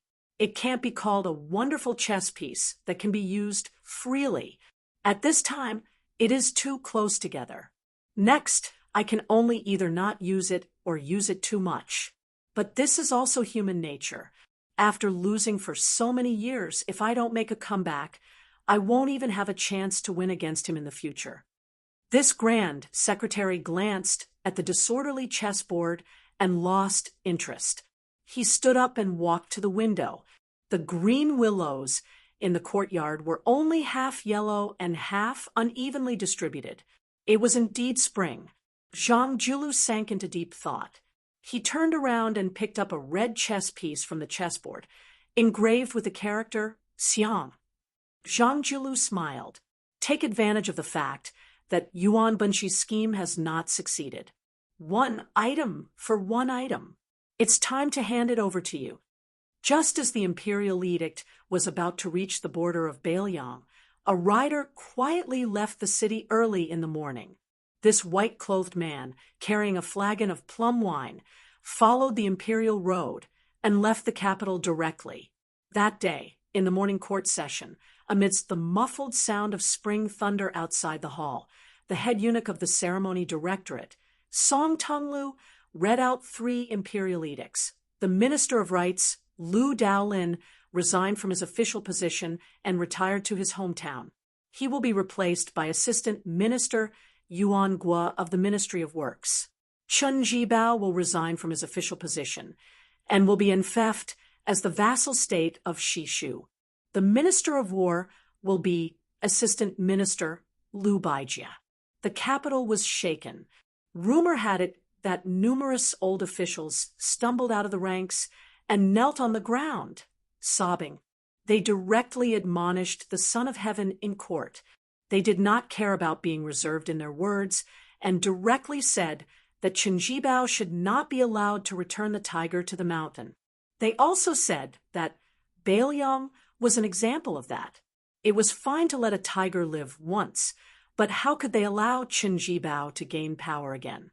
The emperor replied with, "Court is dismissed if there is nothing to do." Due to this, the 2 new ministers, Yuan Guo and Lu Baijia, who had both been promoted, did not have many words of congratulations. In the twilight, a middle-aged monk in white robes very absurdly entered the city with a woman by his side. Everyone knew that the court was wantonly destroying Buddhas. The armored soldiers at the city gates all stared at this man and woman in disbelief. Did this monk come to Great Peace City to seek death? The people of the capital, who were used to seeing grand scenes, all looked over like they were looking at a monster. The woman with ordinary looks joked, "In the past, when I wanted to see you, I couldn't see you even if I stood on my tiptoes. I had to jump and jump." The white-clothed monk rubbed his bald head and smiled warmly. At that time, I felt that the daughter of some family had really good legs. I jumped a few li. The woman pinched him and snorted, "When you come to the capital, don't flirt with foxes." How could I? Chapter 984. As long as a shameless vixen comes to seduce you, I'll take care of her. That's a bit difficult. Wife, do it now. Boast all you want. Do you see who recognized you now? Also, those women who are still thinking about you are already old. I don't care about them. Wife, you don't care about them, but you care about them. You might as well not care about them. Are you looking for a beating? There are really people in this world who believe that eating your flesh can make them immortal? If one's heart is not sincere, what is the use of fasting for 60 years? If one's heart is not good, What is the use of becoming a monk for 100 years? In my opinion, rather than burning incense and praying to the gods and Buddhas, it is better to accumulate fortune and become a bodhisattva. Wife, you also went to listen to Abbot Hui Xian's sermon? Don't you like to listen to that? Humph. At the time, I went to borrow money from the old abbot. The old monk clearly has money, but he said he doesn't have money. He just nagged me about this. It's not right for a monk to not talk nonsense.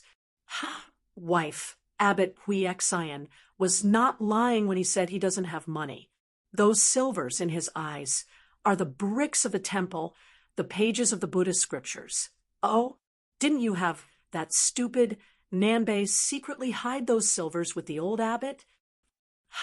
Wife, look, there are so many people in Great Peace City. I miss our families, Lizzie, and Nanbei. I miss them too. Hey, the two men looking at you, who are they? Other than that guy Huang Longsher, is there another man who wants to steal my man? Be careful. Go and find me a brick. Are you looking for a beating? One is His Majesty the Emperor. The other is called Yuan Bunshi. Then I'm going to buy rouge. I'm going to borrow some silver from them. I'm not stupid. I cannot return the money I borrowed from the old abbot. But if I borrow from them, can I not return it? That's right. The two people in front put their hands together. While they did not believe in Buddhism, they still bowed to this white-robed monk who had once traveled thousands of miles to the west. But this white-robed monk turned and smiled at his wife's leaving figure. Nanzhao's Huai province was not peaceful. Along the way, one's eyes were filled with fleeing commoners, collapsed wooden beams, and piles of black gravel that looked like grave mounds. The ancient wooden merchant road on the river, where the 5 streams intersected, was not as bustling as it used to be. Not a single boat could be seen at the dock. A young monk and a young girl were standing by the river at the ferry.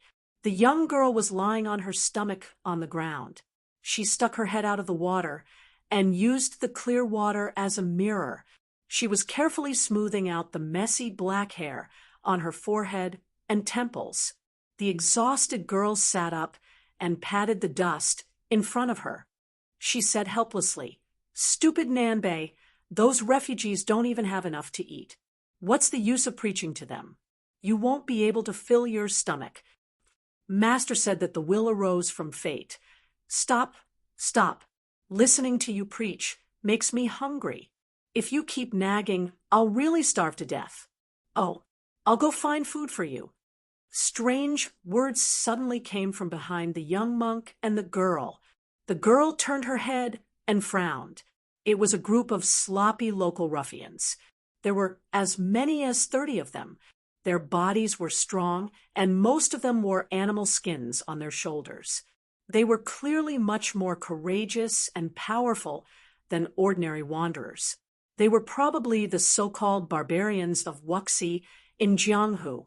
The girl stood up and tugged at the young monk's cassock cuff. Her eyes indicated that he could not afford to offend them. In the past, she would not have been so easy to talk to when she traveled Jianghu. When it came to fighting and beating people, she was still SOSO. But after bringing along stupid Nanbei with her, she rarely caused trouble. The barbarians of Wuxi kept spewing obscenities, but the two of them were foreigners and could not understand the awkward dialect. However, the barbarians' eyes said everything. They had taken a fancy to the girl beside the young monk. Because of the battle for the river in Huangmu, the Wuxi region in Huai province had been affected by the flames of war. Furthermore, the Liyang court had never been able to control Nanzhao well. Some of the powers had often taken advantage of the merchants of the Central Plains to rob them. Many of the villages and shops had been swept clean. This could be considered fortunate. Losing money could still avert disaster, but many people had lost their lives. The girl said softly, "Let's jump into the stream." The young monk shook his head and said, "Aren't you hungry?" How can you have the strength to swim?"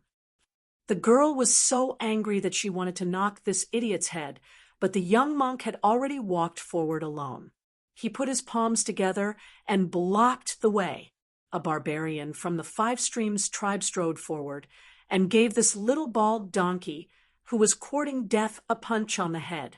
After that, he took a few steps back and shook his wrist, only to feel a sharp pain. Then he turned his head and babbled on and on. The next barbarian of Wuxi laughed nastily and jogged. He jumped high and kicked the strange young monk in the chest.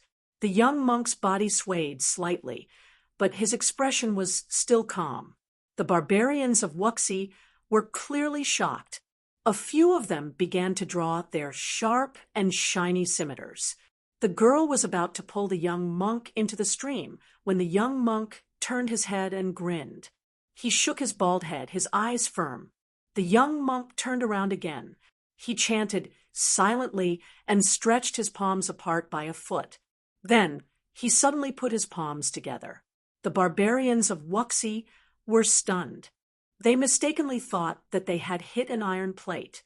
However, after waiting for a while and seeing that there was no movement around them, they laughed loudly. One of the swordsmen tapped his shoulder with the back of his scimitar and walked over with a sinister smile. The young monk's kasaya fluttered unsteadily. "My Buddha Tathagata!" In the tranquil stream, a violent wave suddenly rose without warning. A ferocious azure dragon, formed by the stream, took the shape of a heavenly king spreading his whiskers. It lowered its head and roared at the barbarians of Wuxi like thunder. Everyone was scared out of their wits. The girl, who had not bought a box of rouge since leaving home, sat on the edge of the ferry. She was not surprised. Instead, she looked gloomy. The young monk scratched his head and squatted beside the girl. After mumbling for a long time, he finally spoke. "Lizzie, I'm just a monk. I don't know anything except chanting scriptures. Do you have to become a Buddha by chanting scriptures? Who cares about your saraira? Lizzie, are you hungry?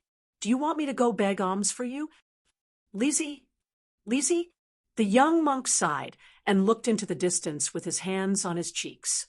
The girl, who had her back to the young monk, raised her sleeve and wiped her face.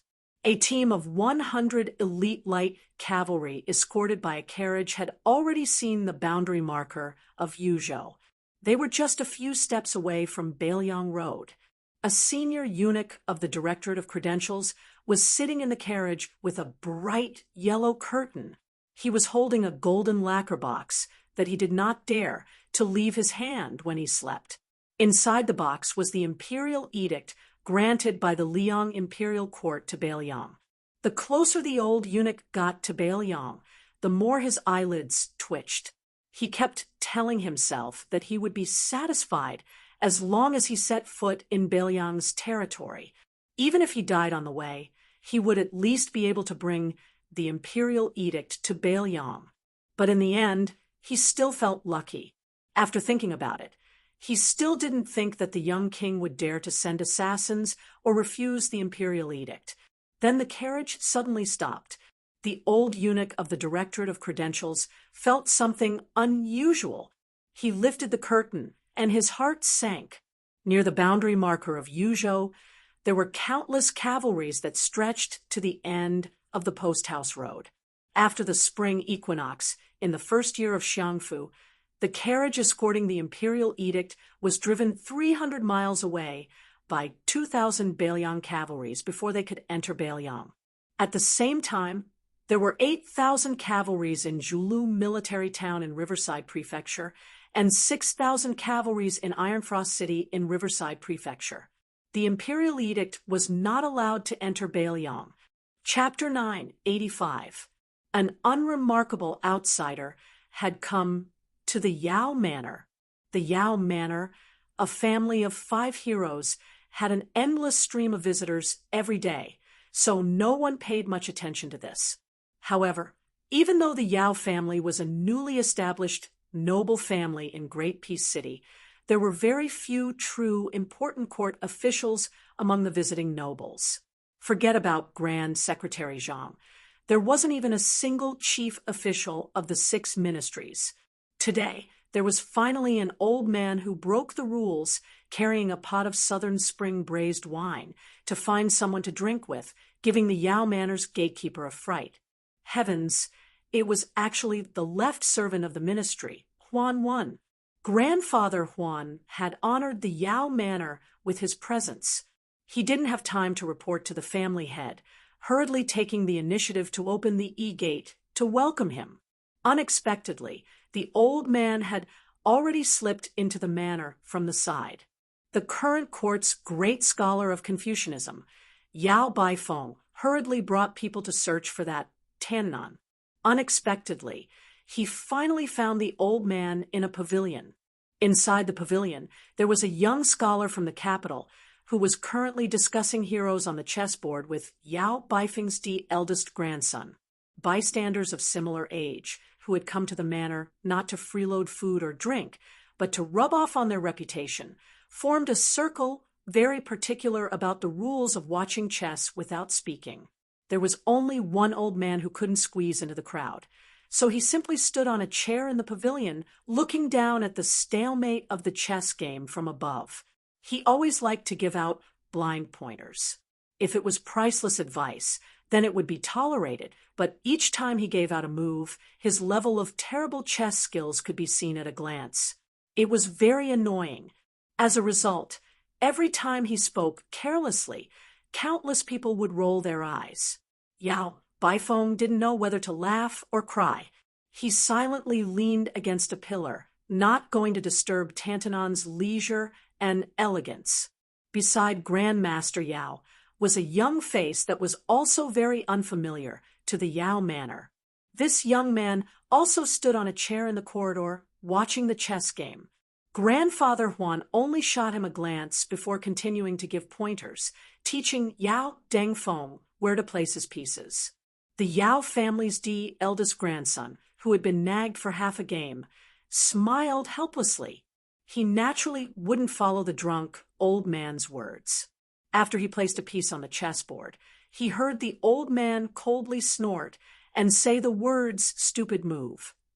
It wasn't known who was the first to notice the Imperial College's left chancellor sitting in the pavilion and hurriedly greeted him in a clear voice.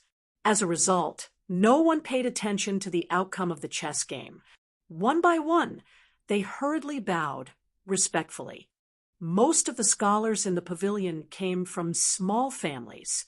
The reason why they were able to recognize Yao Baifeng was because there was someone who had just entered the Imperial College and had heard this Confucian scholar's lectures from afar. Yao Baifeng smiled and raised his arm to point at the old man standing on the chair, who was holding the wine. He smiled warmly and said, "You children, why are you bowing to me? Can't you see that there's a left servant Shi here?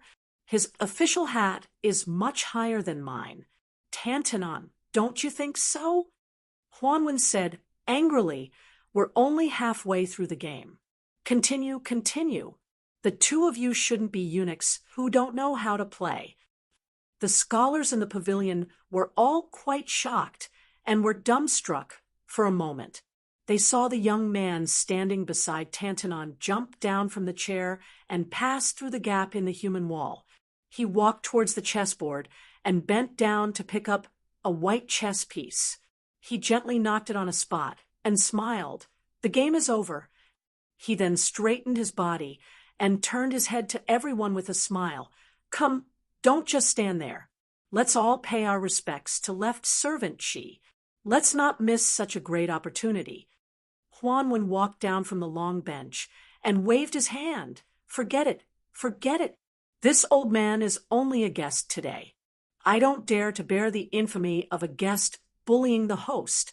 If all of you know what's good for you, don't push this old man into the fire pit. Otherwise, if one day I fall into this old man's hands, I don't think he'll order all of you to walk 7 to 8 miles to buy wine. You'll even have to pay for the wine." Yao Baifeng let his direct eldest grandson send the group of scholars who felt extremely honored out of the pavilion. There were only 3 people left, Huan Wen and Yao Baifeng.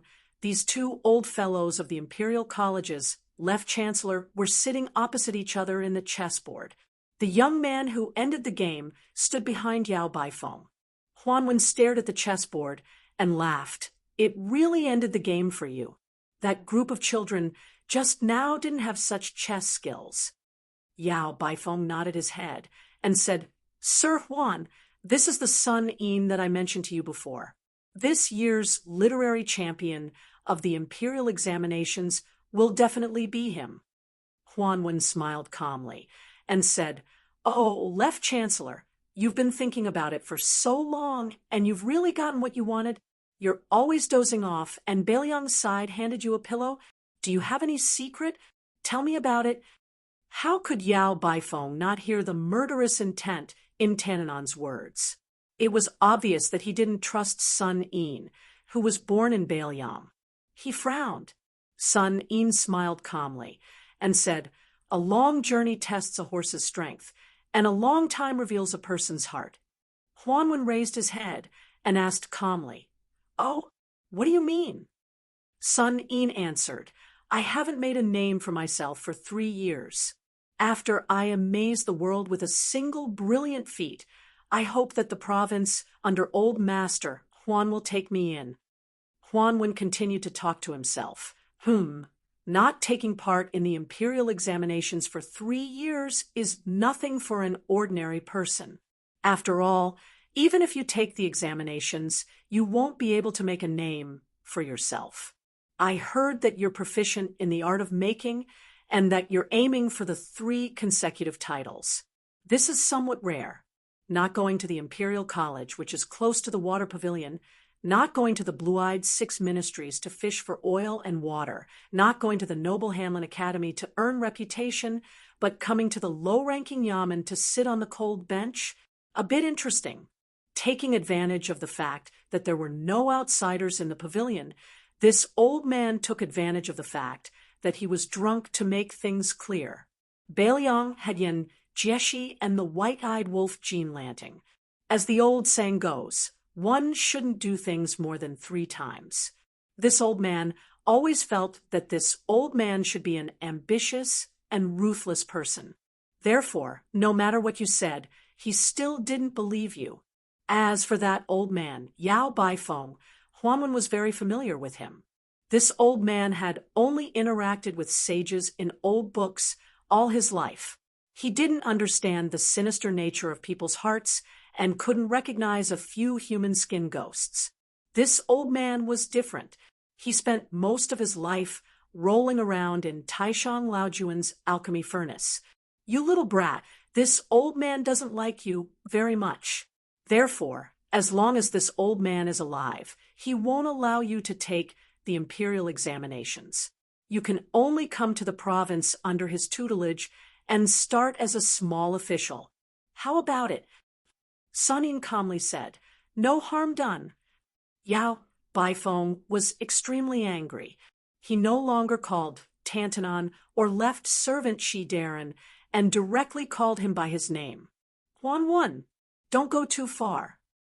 Grandfather Huan drank a mouthful of wine and squinted his eyes. What, you want to beat me up? A gentleman uses his mouth and not his fists. Besides, I've already beaten up the right Chancellor Enchanting. If I were to fight with you, the left Chancellor, where would the Imperial College's face go? Yao Baifeng stood up and angrily said, Sun Yin, don't pay any attention to this scoundrel old man. Let's go and let this guy have his fun. Huan Wen smiled and said, all right, old Yao, stop acting. Look at you, the emperor, who isn't worried. The eunuch is. Sun Yin is still as calm as ever. Don't go too far. If it wasn't for our decades of friendship, I wouldn't have come out to be the bad guy. In the end, even if this kid really did get all the members and top scorer in one go, do you think the imperial court would dare to use him, and Bai Yan would use him? It's not a good thing to become famous too early. Zhao Yuling and the others were able to achieve what they had today, not because they had great ability, but because Bai Yan had a big heart. In terms of knowledge, you are naturally good, the Wang Xianji of the literary world. But as an official, you can't even compare to the junior Sun Yin. Even though I don't like you, my favorite student who wanted to pass on his legacy, but at least I took the risk of losing my integrity in my later years and became his protective talisman. Once he entered the province, there would be less trouble and he would be able to establish a foothold in Great Peace City. The imperial court already has third brother Jin. It would be hard for them to make an exception and promote the young people of Bailiang. Also, Sun Yin dared to run into Bai Yan's blade in these few years. Even if he doesn't die, he will at least lose a few layers of skin. If you yell at me again, I'll take back my words and let you kill Sun Yin. How about that? Yao, Baifeng couldn't say anything. Huan Wen threw the wine gourd to the left chancellor. Go personally fill it up for me as your apology. Yao, Baifeng angrily threw the wine gourd back and sat back down. Chapter 9, 86. Huan Wen carefully held the jug of wine and glared at him. He then sighed softly. Among the 3 provinces and 6 ministries, the imperial court has always intended to not have a chief official in the Hall of Secretaries. Although I, Huan Wen, have replaced Sun Shiji's position as the left servant of the Minxia province, the Minxia province has never been able to achieve anything. Logically speaking, it should have been the echo of the Hall of Secretaries. But now the Hall of Secretaries is in a stalemate with the Hanlin Academy. They can't make any noise, and the Minxia province has become a pitiful worm. However, the 6 ministries are powerful, and this is not a long-term solution. The pivot of the household is not damaged, and the running water is not rotten. It is time to change some of the pillars of the imperial court. Sun Yin, this old man wants to test you. He has already given you a question.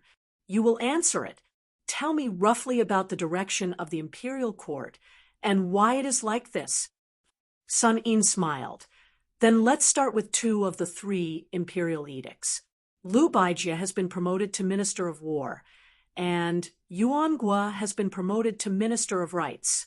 Now, the Gu Lu has changed from General Gu Jiantang to the villain Tu Qin Jibao, and then to the Tangxi sword saint of the Lu family of Yangzhou. The people of the Gu Lu have gradually scattered and can no longer be as united as before, with Guangling Taoist, Lu, Xinxiang entering the Ministry of War.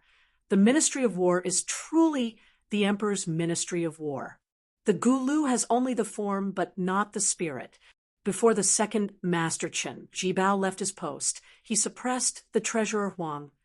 The original backbone of the Gu Lu, Gu Jiantang, purposely turned a blind eye to it. He took the initiative to send a message to the imperial court that the surname of the Gu Lu is no longer Gu. The emperor has the final say on what the surname of the Gu Lu should be. With the departure of the Gu Lu, only the Zhang faction was left. It should have been a scene of a higher level, but the Grand Secretary did not do so. In fact, for the past 10 years, the Grand Secretary had intended to cut off his own branches and leaves. He expelled Yuan Gua and Han Lin and deliberately distanced himself from the Hanlin Academy, where he had made his fortune. He allowed the Crown Prince, Yin Maochun, to change factions. In the end, he let the 2 tigers, Zhao Yuling of the Ministry of Appointments and Wang Xiongui of the Ministry of Revenue, fight. Zhang Lu made an unexpected choice and kept the relatively weak Minister of Revenue instead of Zhao Yuling. It could be said that the Zhang faction in the imperial court had been retreating step by step over the past few years. But it did not matter. As long as the Grand Secretary was in charge of Zhang Lu, no one dared to make trouble. The Grand Secretary had been dormant in the Hanlin Academy for more than 10 years, and no one knew that he had made the first move. The layout in the Shangshu province was the middle stage that many people could only see through the fog. The next stage was probably the end. The Minister of Rights did not let the crown prince Yin Maochun, who was widely expected to take over. Obviously, this was the first step in the final stage of the struggle for power between the emperor and the prime minister. Both sides had a tacit understanding. In the next few years, Yin Maochun would end the situation of the imperial secretariat being a piece of sand without a leader. He would become the Grand Secretary in name and the second in power, sharing the limelight with the current minister Zhang Julu. The Minister of Rights, Yuan Gua, would take over the Grand Secretary's position. He would not be the rightful next master of Zhang Lu, Wang Xiongui from the Ministry of Revenue. In addition, with old Master Huan overseeing the Shangshu province, he would be a peacemaker. The three provinces would be harmonious and would not consume too much of the national power for the struggle between the factions. As for Zhao Yuling from the Ministry of Appointments, he would at most be given the title of Grand Secretary before his death. After his death, he would be given an extremely high-ranking posthumous title. Although he would lose his position first, he would still be able to gain face. Generally speaking, it would be acceptable. Moreover, with his in-law, Yin Maochun, taking over the position first, Zhao Yuling would also have to avoid arousing suspicion. Huan Wen nodded repeatedly and said with a smile, "Then after I, old man Huan, die, who would be in charge of the Shangshu province? You, son Yin, should not have any extravagant hopes. Before I die, I will definitely send a secret memorial to His Majesty to not let you gain too much power." Sun Yin's expression was calm and tranquil. With a smile, he said, "It's not like Grand Secretary Zhang is the only one with the ability to play this game of chess. Since the Prime Minister Yin Maochun has already surfaced, there will naturally be another Prime Minister. Right now, he is acting as a hidden dragon in the abyss. However, as to who this person is and where he is located, I, Sun Yin, cannot guess. I will probably have to wait for quite a few years. However, this person will definitely not be the Grand Secretary or left servant Shi Daren's disciple." Huan Wen laughed aloud and said, "Kid, you're not bad. In the next 20, 30 years, it will probably be like this. Later on, this old man will bring you to Green Eye's residence. You can play a few games of chess with him. Green Eyes will most likely bear a grudge against you after you lose, so you will be able to play your part in the Shangshu province even more peacefully. You won't have to be a lackey." Yao Baifeng's expression was displeased. He released a heavy cold snort. Sun Yin hesitated for a moment. He then asked curiously, "Old man, why did you give Subarang Jean a punch?" The corners of Huan Wen's lips curled. Jean Lanting, that kid, being a parental official for the common people of Liang, shouldn't be bad. Being a subject of His Majesty is even more loyal. However, when it comes to being a person, he is a bit too dishonest. I gave him a punch for his own good, so that he won't become too complacent and think that just because Green Eyes and I are backing him up, he can put everyone in his eyes. That's right, old Yao, this kid formed a clique in the Imperial College. I helped you vent your resentment and spread the word that I will return the money he was familiar with. Can you help me return the money?" Yao Baifeng said with a cold laugh, "Do you think I will help you pay this money?" Huan Wen shook the empty wine pot. With a helpless expression, he said, "No money, no wine, there is no way to continue living like this." Sun Yin continued to ask, "I heard that the new king of Beiliang sent troops to the border of Yuzhou and refused to accept the imperial edict." Huan Wen said with a smile, "He chose the lesser of two evils. In this way, the imperial court should know that the new king of Liang is not a pushover. In the future, if they want to control Beiliang, they will have to think twice. There won't be too many moves on the surface, such as bestowing posthumous titles. However, there will be more moves in the dark, such as transporting grain from the south into Liang. Speaking of which, When discussing posthumous titles during the Jellyfish Awakening season, Yen Jieshi only counted as half of the people who spoke with a conscience. The other half was just putting on an act. Only you, Yao Baifeng, foolishly made a big mistake. In the future, the Imperial College will definitely be Gene Landings. That's good. I don't want you to have an official position. Anyway, if you want to study, you should go into seclusion. Studying is better than anything else. After Li Yong unified the spring and autumn period, His Majesty has been very tolerant of the scholars of the world. There has never been a literary prison. I don't want it to happen to your Yao family. Yao Baifeng said with emotion, since he can tolerate the world, why can't he tolerate a dead person's posthumous title? Huanwen rolled his eyes. Yao Baifeng. Oh, Yao Baifeng, have you become stupid from studying? Is the ruler not human? Can't he have 7 emotions and 6 desires? You should be content. Being able to have such a wise ruler is already the greatest fortune of a subject. Yao Baifeng sighed. Huanwen handed over the wine pot. Old Yao, I beg you, give me a good pot of wine. My stomach is full of old wine worms that are rebelling against me. Yao Baifeng could do nothing about it. He took the wine gourd and left the pavilion. Huanwen chuckled and said, Sit down. The pedantic old scholar has finally left. You and I can say some rebellious words. After Sun Ying sat down, he said softly, between the previous emperor and the current emperor, there is a king of Bailiang. Between His Majesty and the Crown Prince Zhao Xuan, it is our Grand Secretary. The great general is high, and the emperor is far away. He has 300,000 elite soldiers. With Bei Meng watching, the court does not dare to kill the Su family. They can only wait for Su Shao to die and use his posthumous title to disgust people. But Grand Secretary Zhang, Huanwen glanced at this young scholar and slowly asked, You are so smart. Does Bailiang know? Sun Ying replied with a question. I came to Great Peace City not for the emperor, but for the common people. Does old Master Huan believe me? Huanwen stared at Sun Ying and then said with a sigh, There was once a scholar called Sun Ping who also had such ambitions. In the end, he died very miserably.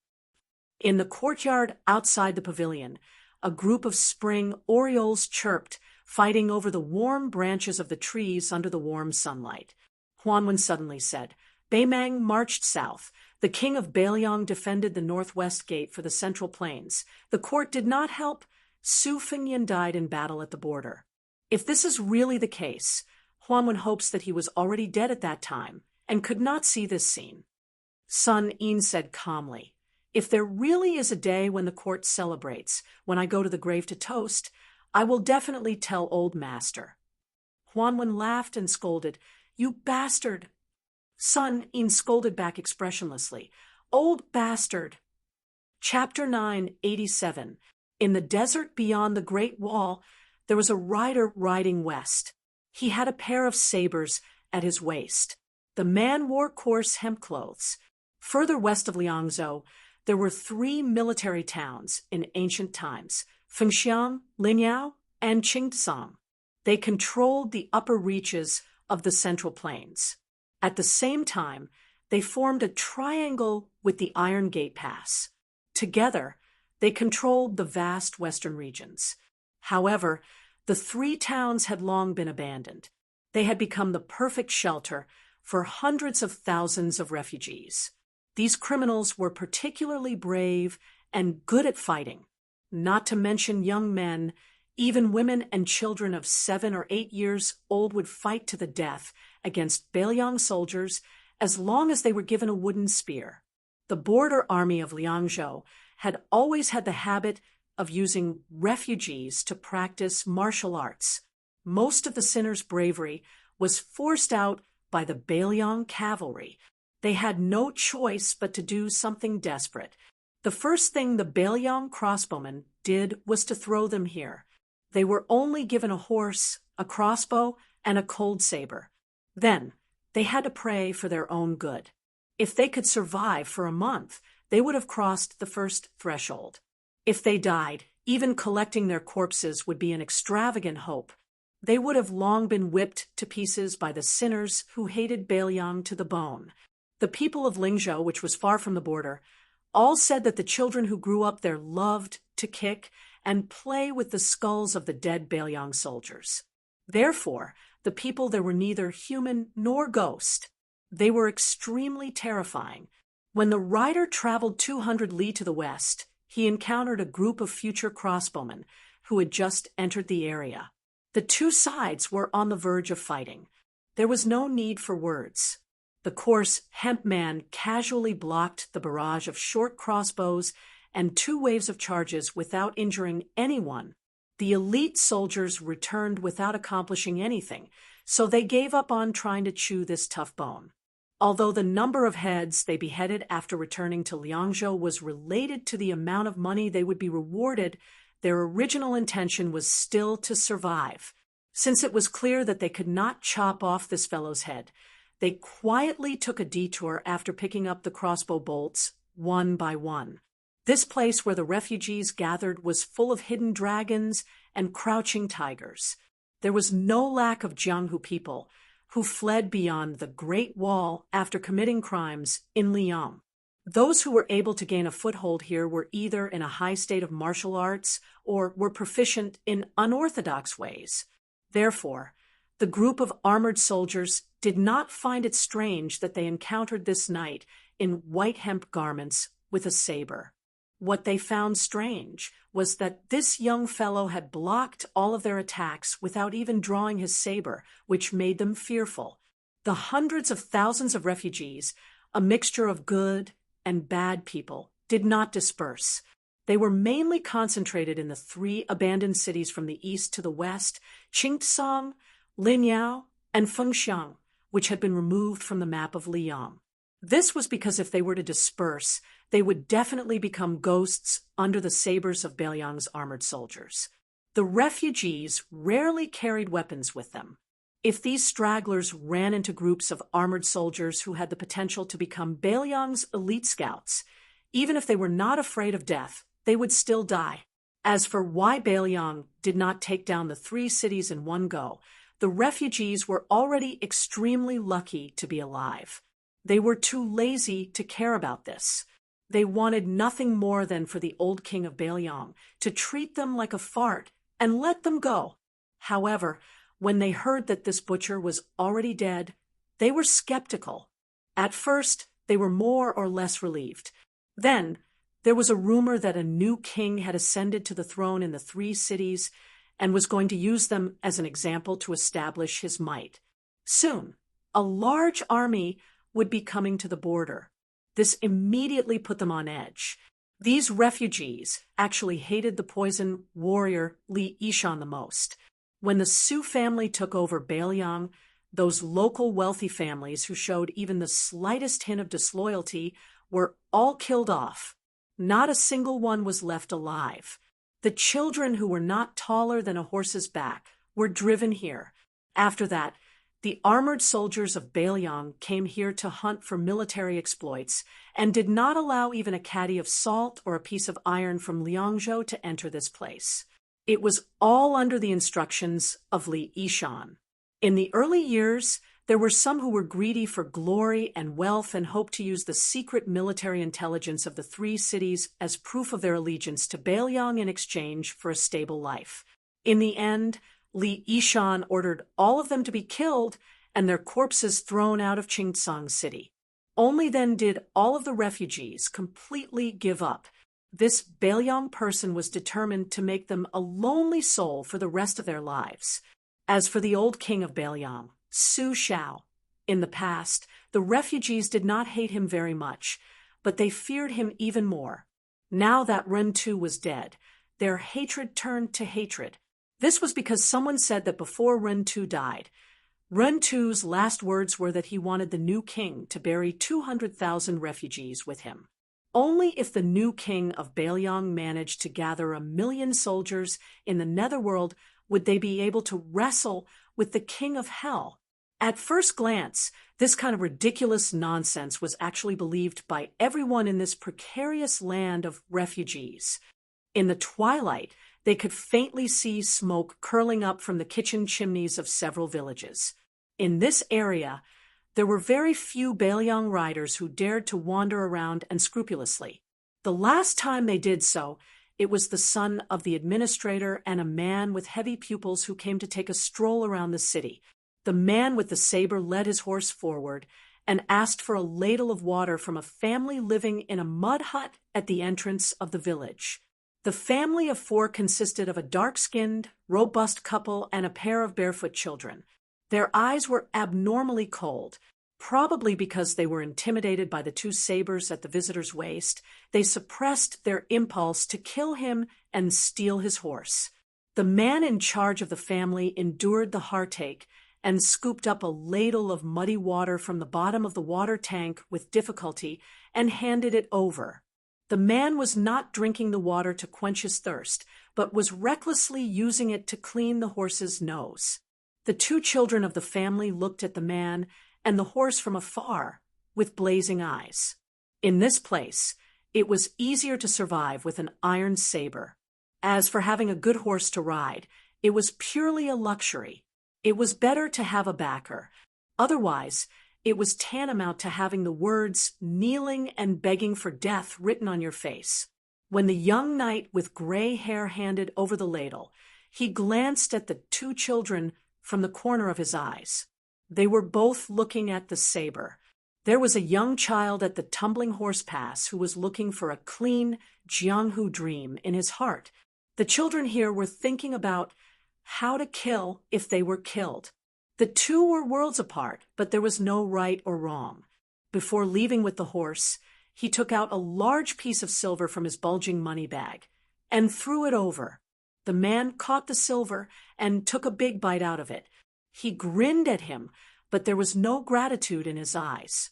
Not long after, the man called over more than 20 young and robust men in the village. They carried wooden spears that every family could not live without. There were also some robust women and slightly older children who were unwilling to be left behind. They aggressively intercepted the wanderer, who accidentally revealed his yellow and white substance. It was not accurate to say that they intercepted him, because the man stopped his horse not long after leaving the village, as if he had been waiting for them.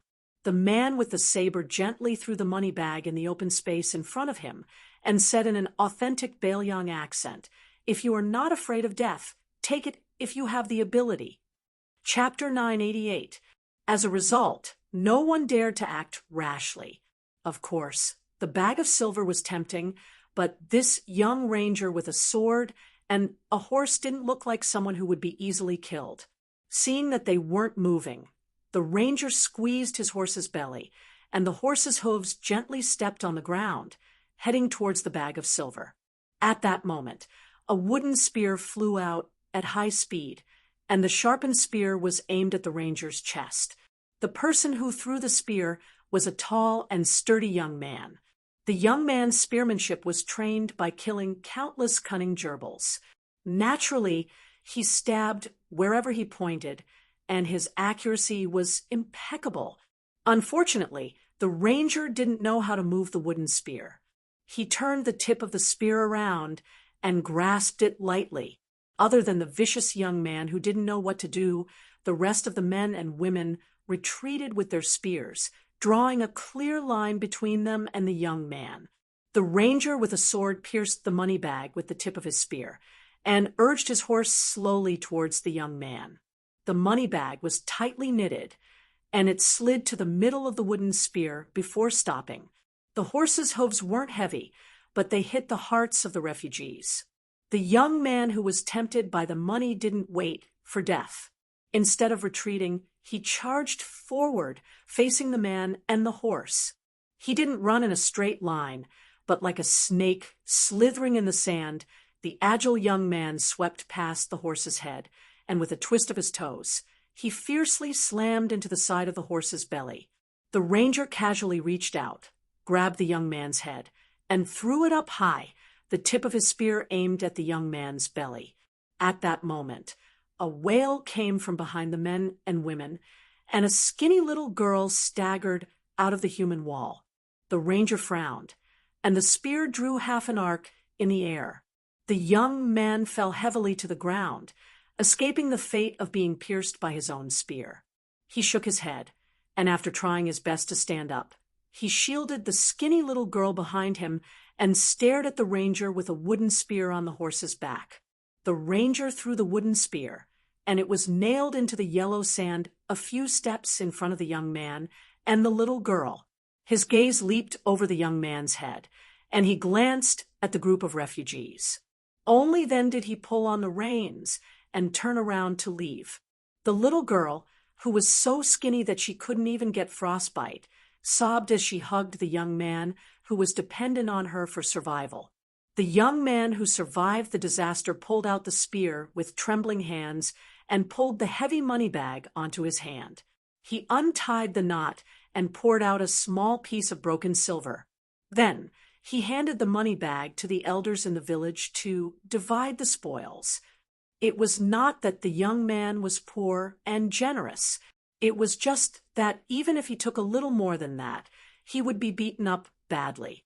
But this time, the young man was greatly surprised.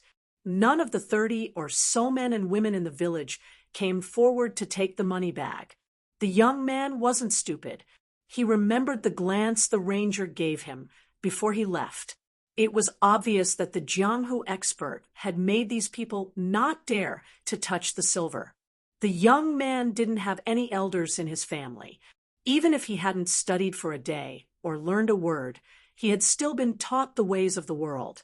He used the money to buy a pitiful amount of dried meat and coarse grain from those people. After squandering the money bag, the young man didn't rush back to the village.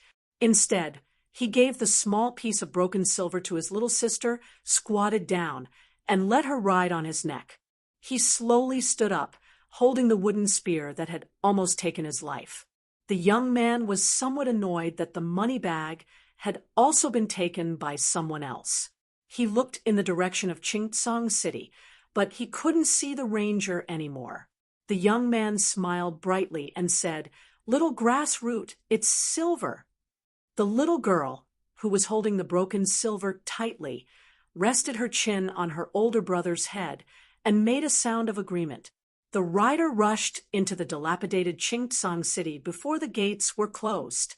There was no such thing as a pass here. Being able to stay alive was the biggest pass. Who cared about your surname or your household registration? In this city, it didn't matter if you were Zhang Julu or Grand Secretary Zhang. It was the same, even if you were the emperor's son. Perhaps only that person surnamed Su from Bailiang had the authority to make a decision. After the ranger entered the city, he sat high on his horse and looked around. It was indeed different from the cities within Bailiang's jurisdiction. It had nothing to do with whether it was rich or poor. Tuma Pass was also poor, but the people on the streets lived a stable and free life. On the streets of Chingsong City, there was actually no lack of well-off men dressed in silk and satin. However, everyone was afraid of danger and looked at each other with deep vigilance. Moreover, there were very few travelers who were alone. Most of them were in groups. Some of the local ruffians squatting on the streets with nothing to do were not as lazy as the local tyrants of the Central Plains, who gave people the feeling that they were half dead. At this moment, the people who raised their heads to look at him were all emitting ominous glints. It was as if they had calculated how much money he, a horse, 2 knives, and all of his belongings could be sold for. They were also weighing whether or not they should risk their lives for this windfall. In this dangerous place, where everyone was jackals and wolves, if a scholar who could recite the wind and recite the moon was thrown into the city, he would probably end up being hacked to death on the spot. The ranger raised his head slightly and saw the tallest wolf smoke arrow tower in the city. Out of the hundreds of thousands of refugees, only 4 people had managed to carve out a bloody path and proclaim themselves as kings in the past 20 years. 3 of them had occupied Fengxiang, Linyao, and Qingtsang respectively, and the last vassal king had established a huge sect between Linyao and Fengxiang that could support tens of thousands of people. The one who held Qingtsang was the weakest because he was constantly being cut by Beiliang's cavalry with blunt knives. However, he was also the most violent. His real name was Cai Junqian, and he used to be a mediocre swordsman on Liang Lake. Later on, he was lucky enough to make a name for himself here, and he gave himself a nondescript nickname, something like the Thousand Frost and Thousand Snow Pear Flower Sword. Whenever a famous swordsman came by, he would be invited by the master of Qingtsang to exchange swordsmanship with him. After that, the swordsman's swords became Cai Junqian's treasured playthings. When he was troubled, he liked to plant famous swords all over women's bodies, and he called it a tree of pear flowers. It was clear that this city lord, who was respectfully called the Dragon King of Western Xia by the local refugees, was very elegant. The paladin followed the wolf smoke arrow tower in his line of sight and headed west. Cai Junqian's residence of the Dragon King was in the westernmost part of the city. There was no other way. Qingtsang was the closest to Beiliang in the east. Cai Junqian would be able to escape faster if he abandoned the city. The Dragon King of Western Xia kept saying that he would lead his troops to Mount Qingliang one day. Who would believe him? Cai Junqian would probably be the first to not believe him. The residence of the Dragon King in Qingtsang City encompassed the entire western part of the city. Based on the structure of the capital, it was divided into the inner palace and the outer palace. The so-called walls of the palace were merely red battlements that were 20 feet tall. However, some of the palaces and pavilions in the city were covered in bright yellow glazed tiles. It was not easy for them to have a little bit of the spirit of an imperial family, but they were all ruined by the arrow towers of different heights. Every time there was a rebellion in Qingtsang, the palace walls would be easily flipped over. Then it would be these porcupine-like arrow towers that would do the work. However, this kind of rebellion would at most number 200 to 300 people. It was not even comparable to the chaotic battles of horse bandits in the land of refugees. When this rider was still 100 feet away from the gate of the palace, he was intercepted by a group of leather-armored foot soldiers who were holding a rarely seen shiny iron spear. The leader was a burly man who looked like a military officer. He wore an old southern Tang-style armor. When he caught a glimpse of the 2 sabers that the bold fellow was carrying, he could not shift his burning gaze away. He laughed loudly and said, "There is a thief who has trespassed into the palace. Men, kill him on the spot." More than 20 spear-wielding foot soldiers rushed over. There was no formation to speak of, but they had the advantage of being vigorous and incomparably dauntless. Suddenly, the military officer shouted sternly, "Wait!" The foot soldiers stopped abruptly. The burly man in Tang armor pulled out his saber and pointed at the paladin. He laughed and said, "Boy, your saber is a good one. Before you die, tell me the name of your saber." Snatching a famous saber is not the same as snatching a woman. The latter does not need to care about the name. I do not know how to take pity on women, but I am a man who cherishes a good saber. The paladin was dressed in a hemp robe as white as snow. He smiled and said, "One is embroidered winter, the other is crossing the river soldier." Chapter 9, 89. The lieutenant in Old Tang armor chewed on the meaning of the 2 names, but did not find anything special. Instead, he felt that they were not very particular and could not be used to scare people. Somewhat disappointed, the lieutenant raised the tip of his sword and pointed at the rough man. More than 20 spear-wielding infantrymen rushed forward. The young man on the horse had a calm expression. His right index finger lightly tapped the back of his right hand that was holding the reins. Just as the infantrymen were about to stab the man and the horse into hedgehogs, a rider rushed out of the palace. A thunderous roar tried to stop the infantrymen's charge. However, there were still two strong infantrymen who could not stop in time and quickly thrust out their iron spears. Then, with a bang, the two guards flew back along with their spears. It was as if their chests were pierced by a powerful arrow. They exploded into a large pool of blood and fell to the ground dead. The Tang Jia lieutenant had good eyesight and knew his stuff. If he wasn't a martial pathmaster, he would have dug out his eyeballs to see how the linen-clothed ranger killed without leaving a trace. He turned his horse around and respectfully bowed to the general who rushed out of the palace gates. He cupped his fists and said, "I greet the East-conquering general." The middle-aged general, who was respectfully called the East-conquering general, glanced at the face of the infantryman. He noticed that there was a hint of mockery at the corner of the man's mouth. This rough man actually blushed. This general of his was naturally wild. The Lord of Qingtsang, Kai Junchen, gave him an official position and rewarded him with some second-grade or third-grade official titles. In any case, he did not need a single copper coin from Kai Junchen. Other than Hidajia, the great general of the East, there were also Anqi Garrison, North Patrol, and South Patrol. In any case, they had gathered the East, West, North, and South. East of Qingtsang was Northern Liang. Thus, great general of the East, Hidajia had often been teased by his political opponents. They all said that they were waiting for him to go to Northern Liang and achieve a great victory. In name, Hidajia was a general, but in reality, he only had 1,500 soldiers and horses under him. The armored soldiers did not make up half of them. Hidajia did not pay attention to the lieutenant, who touched the pot that did not boil. His expression was serious as he cupped his fists and said calmly, "My king would like to invite you into the palace for a chat. What do you think?" The infantryman nodded. He still did not realize that he had stepped into a tiger's den. He held the reins with both hands and looked at the city gates. The light horse's hooves stepped on the green jade tiles, making a crisp sound.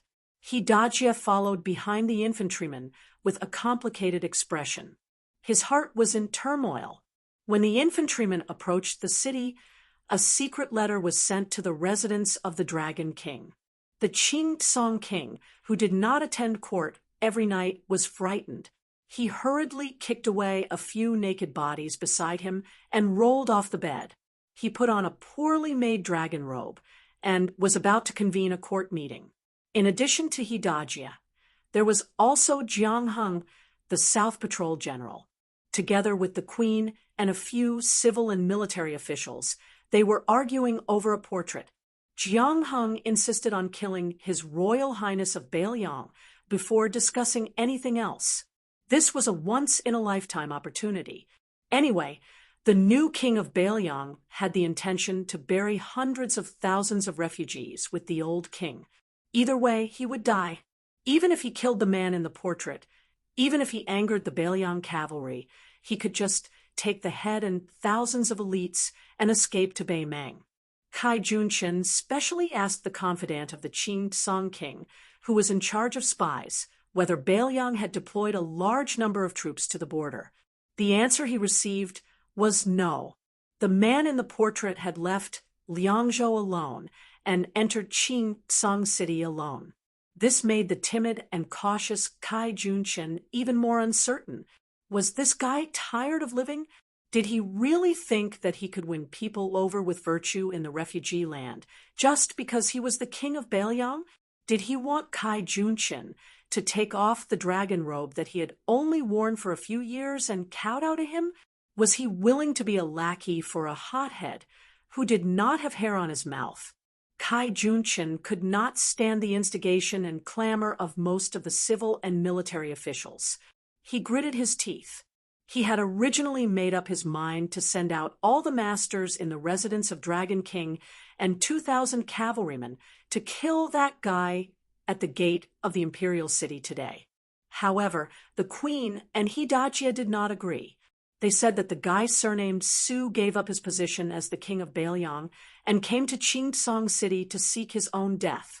Even if he did not have good intentions, he would not be able to stir up any trouble in the residence of Dragon King, which was heavily guarded by swords and spears and arrow towers. It was better to meet him and listen to his plans before making the corresponding trade-offs. There were only benefits and no harm. In the end, Hidajia was scolded by an old official for being soft-hearted. Fortunately, he had the support of the queen, so he was able to ride out of the palace and welcome the new prince of Liang, who was wearing mourning clothes. After passing through the city gate, there was another palace gate. Su Fengnian suddenly laughed and said, "Hidajia, I heard that you and Yang Ruanyu, who was guarding the gate just now, and his father, Yang Yoshue, were both subordinates of the deputy commander of Bailiang's infantry army, Great Ancestor Gu." Hidajia acted as if he was facing a great enemy. He carefully worded his words and said coldly, "The past is not worth mentioning. Old General Gu has become a high official of Bailiang. It is a good thing, but it is not my turn to congratulate him." Su Fengnian laughed softly and said, "The deputy commander of Bailiang's infantry army is only of the second rank. Only Yan Wenluan and Yuan Zhuozong have the same rank as you, Great General Shandong. Speaking of congratulating, it should be Great Ancestor Gu who should congratulate you." Hidajia, who was ridiculed to the extreme, snorted coldly. The palace gate opened, and a dozen people walked out. The official embellishments were either red-crowned cranes, golden pheasants, or unicorns and lions. The one in the middle was not Kai Junshin, but a noble woman wearing a phoenix coronet and a red robe. It was hard to say what kind of motherly style she had, but the thumb-sized pearls hanging all over her body were very valuable. If this group of aggressive fellows were in Liyang, their entire family would have been exterminated just based on their overbearing attire. There were 2 arrow towers built inside the palace wall.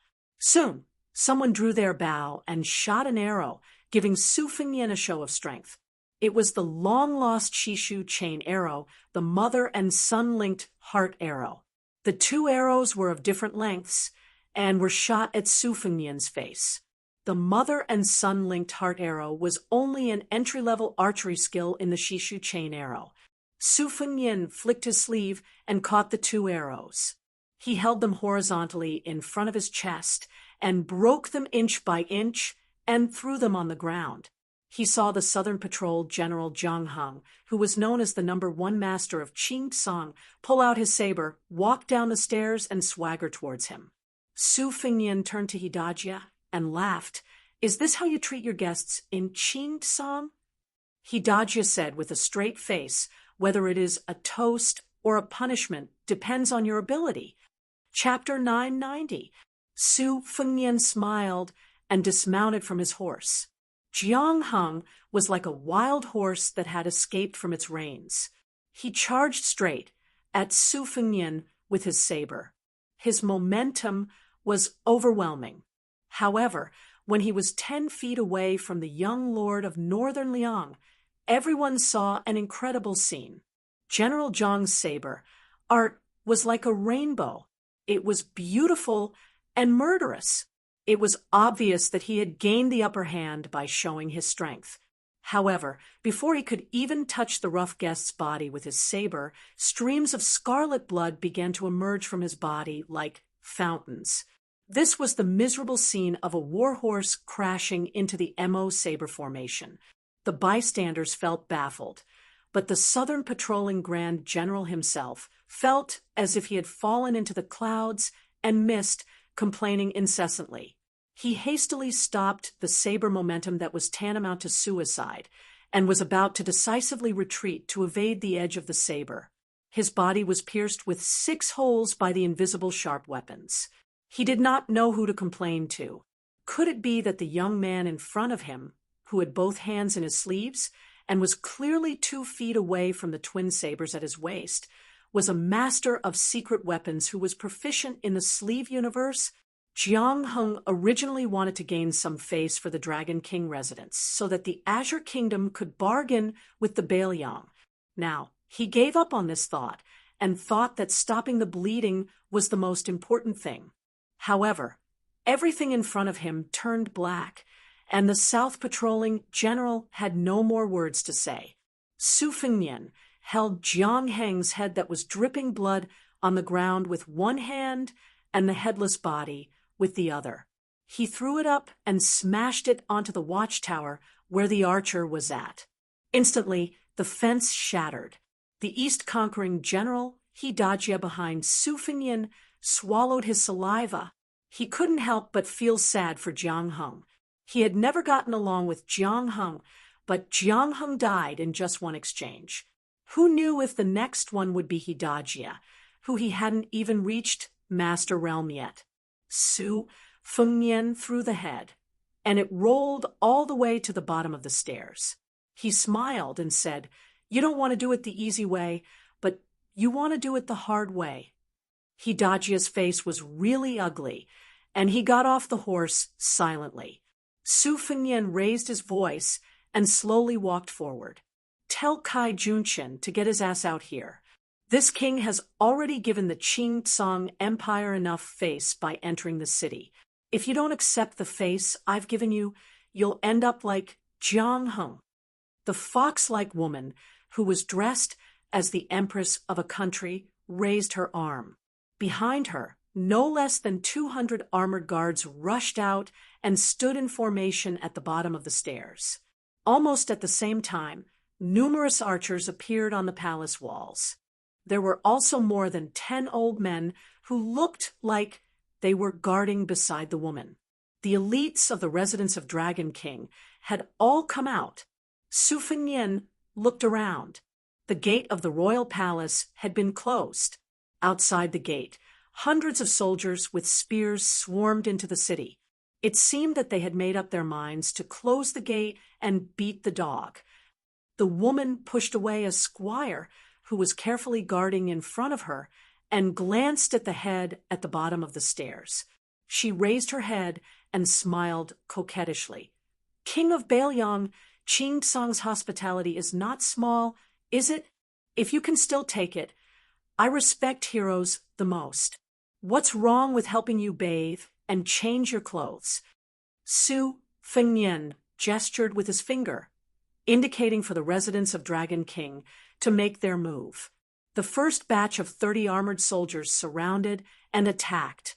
Su Fengnian crossed his arms in front of his chest and remained indifferent. With a crash, the first batch of 30 heads that formed a circle were thrown high into the air. The second batch of armored soldiers did not have time to stop, and their heads flew into the air again. These 2 batches of people were cut off from their shoulders, as if they were being twirled and swung by a child to cut rice. The beautiful woman, who looked like the most beautiful courtesan in a brothel, was truly ruthless. There was no fear on her pretty face as she ordered, "Continue to attack. All captains, draw your swords and supervise the formation. Those who retreat without permission will be killed without mercy. After this, their families will be exterminated. The person who obtains the greatest merit today will be given half of the property of the Southern Patrol General Jiang Heng."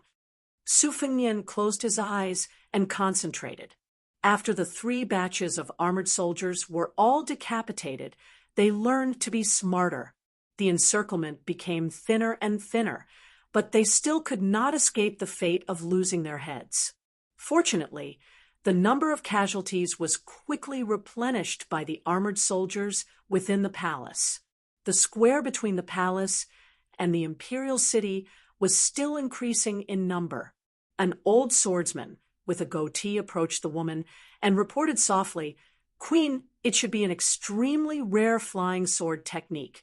In the Jianghu, if I am not wrong, it is somewhat similar to the Wu family's sword tomb." The woman frowned. I don't care if it is a flying sword or not. I just want to know when this kind of suicidal behavior will end. The goateed swordsman glanced out of the corner of his eye at the woman's chest. His Adam's apple moved slightly, but his words were still respectful and reverent. Compared to his superior flying sword technique, this child's internal energy cultivation isn't that shocking. This old man guesses that after 200 or 300 people die in battle, this fellow will be an arrow at the end of its flight. At that time, Her Majesty the Queen will have external experts charge in recklessly, and they should be able to accomplish something. The Queen sneered. Just external experts may not be enough. I feel that I need the help of a sword expert, like you, to hold the line. The short and thin old swordsman smiled embarrassedly. The Queen is right. In order to solve the Queen's problems, Malbition will not hesitate to go through water and tread on fire. A tall and sturdy man with a long sword on his back crossed the threshold of the palace and walked to the side of the woman. He stood on the left and right of Malbition, who was also valued by the residents of Dragon King, and said in a low voice, Your Majesty, after the flying sword technique of the Wu family's sword tomb enters the mysterious realm, there is no need for too much internal energy to support it. With a thought, the flying sword will arrive. It is not wise to die like this. Malbition clicked his tongue. Oh, Gu Feiqing, when did you become so familiar with the Wu family's flying sword technique that is not taught to outsiders? Could it be that you have been hiding all these years, and your surname is not Gu but Wu? You have the same background as the Peach Blossom Sword God, and are the illegitimate son of a sword immortal in the sword tomb? Gu Feiqing did not even look at this old man who had been expelled from a famous Taoist sect. He said calmly, I am only passing on the original words of Great Master Tang of the palace. Upon hearing the title of Great Master Tang, Malbition immediately kept quiet out of fear. Those who were in power at the moment in Qingtsong knew that Kai Junchen's success was due to the queen, Yu Ruru, who was good at recommending herself. Kai Junchen started from a homeless person in the past 20 years and worked under 4 powerful people. Relying on Yu Ruru's wife's relations, he was highly valued every time. Then, every time he was fully developed, he would decisively betray them. In the land of homeless people, there was a saying, thousands of snow and pear swords for surnamed slaves who betrayed their wives. However, if it was only Yu Ruru who had a soft waist, Kai Junchen would not have been able to achieve what he had today. Many years ago, he met a noble whose surname was Tang. He learned many different things, and his martial arts realm was unfathomable. The original Qingtsong city lord, Wan Shandong, if it wasn't for the Tang guy who captured him at the last moment, Kai Junchen would have been killed. This great bodhisattva was respected by the couple as the old master, and he had not fought in recent years. Apart from that, the Dragon King residents had 2 other masters whose cultivation was unfathomable. For example, Malbition was close to grade 2 master. Every time he saw the 3 of them, who were of different ages, he would feel fear. Su Fengnian opened his eyes and reached out. He used his qi to grab an iron spear. He had lost his patience and wanted to break into the palace. In the land of homeless people, only knowing how to kill people could not accomplish anything. However, if one did not know how to kill people, then one could not do anything. Chapter 991. When Su Fengnian walked towards the palace gates with his spear, the soldiers below the steps breathed faster. Fortunately, the mistress of the residence of Dragon King, Queen Yu Ruru, did not let them die. She smiled gently and said, Since the king of Bailiang wants to enter the palace, then I will make way for the king of Bailiang. Malbition and the other Jianghu lackeys all carefully protected the queen and made way for him to enter the palace. Su Fengnian walked up the steps and crossed the threshold. Yu Ru looked at the back of the handsome man and smiled. The square inside the palace was paved with dark green stones. 2 rows of short peach trees were planted at the foot of the wall. It was unknown what species they were, but they bloomed much earlier than in Jiangnan. The trees were short but had large flowers. The color of the flowers was not the common pink of the Central Plains. The flowers were gold and purple, and the branches were red. It was a sharp contrast to the dark green stones. One could vaguely see many scabbards hanging from the peach trees. When Su Fengnian walked into the square, the Mother of Heaven, Queen, was sitting on the threshold. She leaned against a pillar, her long skirt dragging on the ground. She turned her head and smiled at the new Prince Liang, who could be called a hothead. Mao Bishan and Gu Feiqing looked at the queen's posture and were surprised. They did not believe that the residents of Dragon King would bow to Bailiang like this. Although the 2 of them were guests of high status in the residence of Dragon King, they rarely came into contact with confidential matters. However, this was not strange. Even Mao and Gu Feiqing felt that it was natural. The head of a family spent money to buy a dog to guard the house, not to involve it in the housework. Su Fengnian walked to a large stone in the center of the square and used the bottom of his spear to knock on the stone. The sound was sonorous and powerful. Only a tall old man in a goat fur hat walked out of the throne room. Su Fengnian still did not see Kai Junction's figure.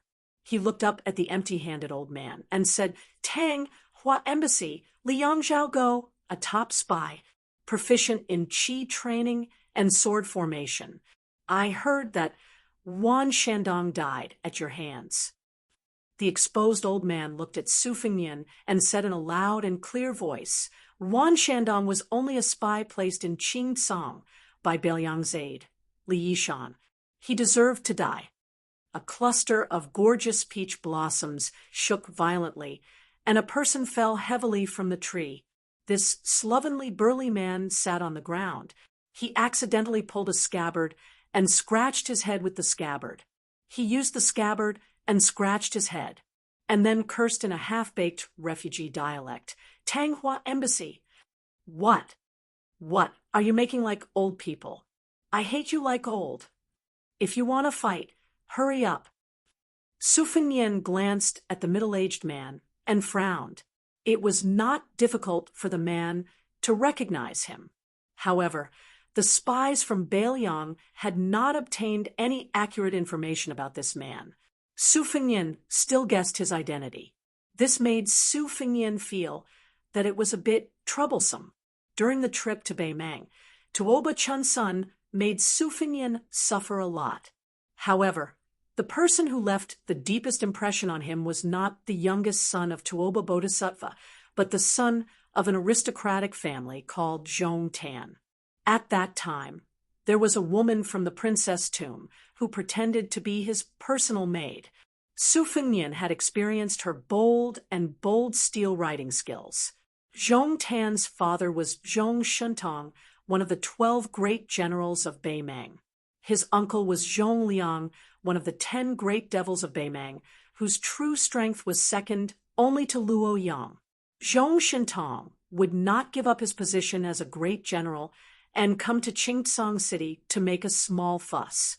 Therefore, he could only be Zhong Liang, who was ranked high and low in the Jianghu of Beimang, depending on his mood. Zhong Liang was a famous romantic figure in Beimang. He was unrestrained and unrestrained on the path of martial arts. He could easily win against the top experts of the 10 great devils. However, he also dared to lose to some of the soft persimmons, who were ranked at the bottom. The great devil in front of him was 70 to 80% similar to his nephew Zhong Gui, who was killed by Su Fengnian. However, he was more similar to his nephew Zhong Tan. Luo Yang had once said that among the 9 devils behind her, only Zhong Liang could enter her eyes. Su Fengnian turned around and looked at the tall and sturdy man with a thick beard. He smiled and asked, Zhongliang? The man made a sound of surprise and did not deny it. How do you know me? The man patted his head and suddenly realized Zhong Gui was actually killed by you when you went back to Beimang last time. No wonder I felt something was wrong when I looked at that girl who was not married yet. When the two of them were talking about how others could not understand the heavenly book, Elder Tang of Qingtsang City and Zhao Go of Liyang squatted down silently in the hall of Tanghua with one hand on the ground. Su Fengnian was lost in thought and turned a blind eye to the movements of the hall of Tanghua. When the land of refugees was in its embryonic form, the warlords were divided, mainly relying on the original family names of Beiliang and quickly wringing out political power one by one. What followed was an extremely chaotic internal strife.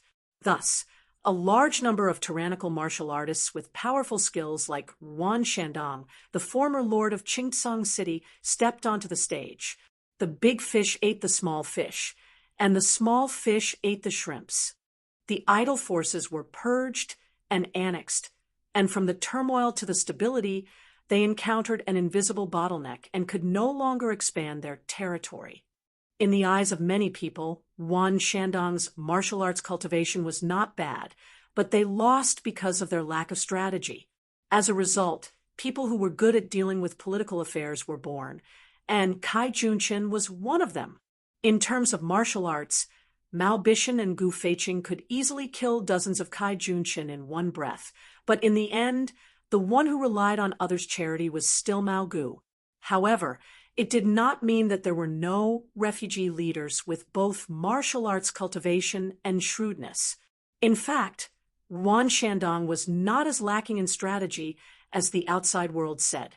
It was just that Qingtsang City was close to the southern dynasty to the north, Beiliang to the east, and there were a few big forces in the west who had bad intentions. Their situation was especially difficult, not to mention other things. Two of the three great consecrators in the residence of the Dragon King, one was Elder Zhao Go, and the other was the devil of Beimang.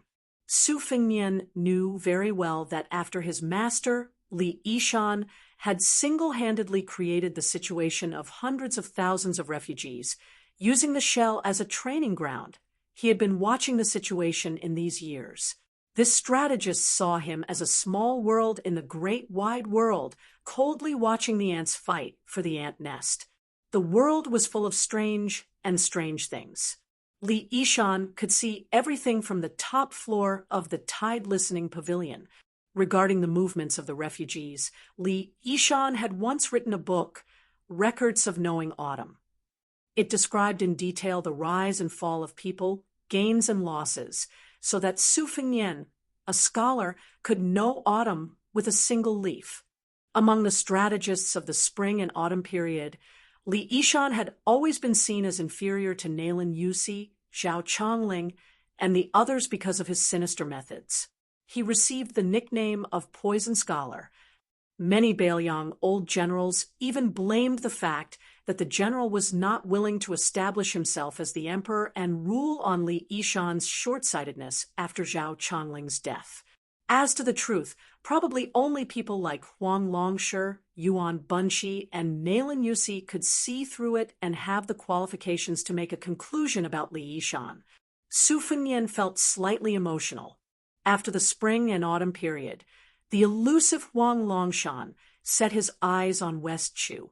Yuan Bunshi, who had the right time, place, and people, set out to set up the two Liao regions. Nalin Yusi, who had no worries, took care of the barbarians in the south. Li Yishan, who was besieged on all sides, let loose hundreds of thousands of refugees. It would probably take a few more years to see which of the four was better at strategizing.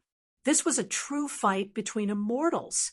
Zhong Liang's voice interrupted Su Fengnian's thoughts. Su, be careful. Old Tang is trash in close combat. However, if you are 100 feet away from him and he uses the falling flowers sword technique, even I would find it difficult to deal with him, much less a finger-profound realm expert.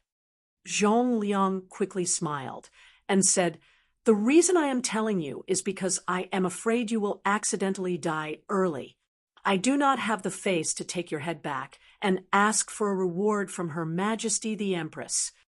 In the Battle of the Reed Marshes outside Xiangfan City, Wei Shuyong of the Way of the Nine Pecks of Rice had once used a Taoist sword formation to break through the red armor of the Talisman Generals. Even Ancestor Lu had called this an interesting matter for those who wanted to not open a cave. Naturally, it could not be underestimated. Su Fengnian exhaled softly, waiting to see what would happen. Chapter 992. It was easy for Zhong Liang to pretend to be a good person without spending a penny. However, Su Fengnian did not dare to take it lightly. If the sandpiper and the clam fought, the fisherman would benefit. As long as the big devil of the Zhong family could kill him in Qingsong City, it would be a great contribution to Beimang, no matter what method it used. Therefore, Su Fengnian not only had to pay attention to the qi-controlling sword formation of Tang Huaguan, but he also had to pay attention to Zhong Liang, who might take advantage of the situation. Moreover, there was still a consecrator of the residence of Dragon King who was unwilling to show up. Tang Huaguan pressed one hand on the ground and slowly pulled it up. Then, the sword hanging on the peach tree began to shake. Without exception, the tips of the more than 40 unsheathed swords hanging on the branches all pointed at the uninvited guest in the center of the square. Tang Huaguan's free hand began to make sword gestures. The gestures were so fast that it was dazzling. Since Su Fengnian had personally experienced the skills of the group of immortals from the Guanyin sect of the South Sea in Yuyan Mountain, he had been paying attention to the path of training qi. Tang Huaguan's method of condensing qi to kill ghosts at this time should be the ancient Taoist unique skill of the earth Lung Mountain, silent thunder. Purple lightning lingered around Tang Huaguan's 5 fingers. Although it was naturally much weaker than the thunder pool that Master Lu Hao had created, it was more than enough for him to be a consecrator in Qingsong City. Logically speaking, qi cultivators were like catapults used to attack a city. The power of long-range attacks could be said to be invincible. The right way to do it was to find a chance to fight with them in close quarters. If he just took a beating, he would only be exhausted. Su Fengnian's calm posture made Yururu and the others on the other side of the door sneered at him. They regarded him as a fledgling who only had cultivation but did not know the depth of Jianghu. It was just a layman watching the fun. Experts like Zhong Liang, who knew the ropes, did not have any sarcastic smile on their faces. This made Queen Yu, who was best at observing people, somewhat uncertain. Mao Bishan and Gu Feiqing were both swordsmen who had made a name for themselves in the scarlet blood of the refugee land. Compared with the swordsmen in the Central Plains, they were much more genuine. At this time, they saw the strange scene of Consecrator Tang's fingers twirling thunder. They could not care less about the scheming in the past. Mao Bishan asked softly, "That guy just watched Consecrator Tang's power to the peak, is so arrogant. He is so have something to rely on, or he is ignorant." Gu Feiqing said in a solemn tone, "This vassal lord has a bad reputation. But since he can make that villain Tu leave Beiliang on his own initiative and successfully inherit the throne, I think he is not the superficial person that the outside world says. The former is more likely. Consecrator Tang's technique is mysterious. The king of Beiliang may not be unable to fight him. It is hard to say who will win." Mao Bishan also came to his senses. He twisted his beard and nodded, saying, "Indeed, as long as the brain has not been kicked by a donkey, no one will come to the Qingsong Empire to deliver a good head. I think that the one surnamed Su either has an expert secretly looking after him, or his cultivation is really deep. Not only does he have the sword controlling technique, but he also has his trump card. TSK. I really didn't expect that Tu, who is only a second-grade martial master, would have two good sons who are better than him. Heh, if you ask me, with this talent and the tide-listening pavilion's arsenal, why should he be the king of Baelyang? Wouldn't it be better for him to roam the Jianghu? He can also make the Zhao Emperor feel at ease. Maybe he will be happy and give him a golden plaque with the title #1 in the world. Old Wang likes to claim to be #2. In this way, both of them will be justified. When the Queen of Yu heard this kind of ignorant tone that was similar to a country bumpkin's, she rolled her eyes charmingly. Women were blessed by the heavens and could throw a seductive charm when they rolled their eyes. When Mao Bishan caught a glimpse of the Queen's coquettish eyes, he was almost scared out of his wits. He moved a few steps closer to the door. The woman was sitting on the doorstep, looking down from a high vantage point. Honored guest Mao could clearly see the 2 creases on the woman's chest. Although Mao Bishan's addiction to women in this lifetime was even more difficult to part with than practicing the sword, he had not reached the point where he would forget his life in the face of beauty. He only dared to look at the green-skinned queen right in front of his eyes. Even if Yu Ruru had stripped naked and stood in front of him, no matter how much Mao Bishan lusted after her, he would not dare to touch her. This was the power that was more powerful than any swordsmanship in the world. Mao Bishan learned of this very late and realized it. That was why he would rather be the head of a chicken than the tail of a phoenix. He did not fight for the ranking of the Jianghu experts in his hometown in the old Dongyue. Instead, he came to the land of refugees to help the residents of the Dragon King. Chapter 993. The tip of the sword pointed at the spear. The young man's sheathless sword finally broke free from its shackles and left the peach tree. It pressed down towards the center of the square from the east and west. The hanging swords left their branches and cut off many faint golden and purple petals. It was a beautiful scene. The brilliance of the 40 swords was similar to the lightning that surrounded the Tang Hua Pavilion's palm. Su Fengnian was a bit regretful. The flying swords that Dong Tai gave him outside the Shenwu city were destroyed by the human cats. There was a gap in the 24 hours. His lightning sword formation also lost a lot of power.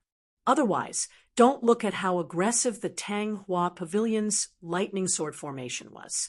Su Fengnian didn't even need to use the iron spear to move. Using a sword formation to defend against a sword formation, his shield was definitely stronger. Old spy Xiao Guo's spear had no effect. In fact, the essence of the 12 Lingxi sword tomb flying swords was not in the flying swords themselves, but in the sword intent and secret technique that each sword contained.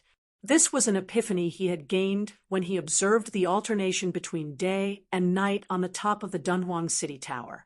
Later on, he obtained the Great Qin sword behind the Yellow River Dragon Wall. The 12 Lingxi swords were divine Rui, so he could just destroy a few of the flying swords and rebuild them.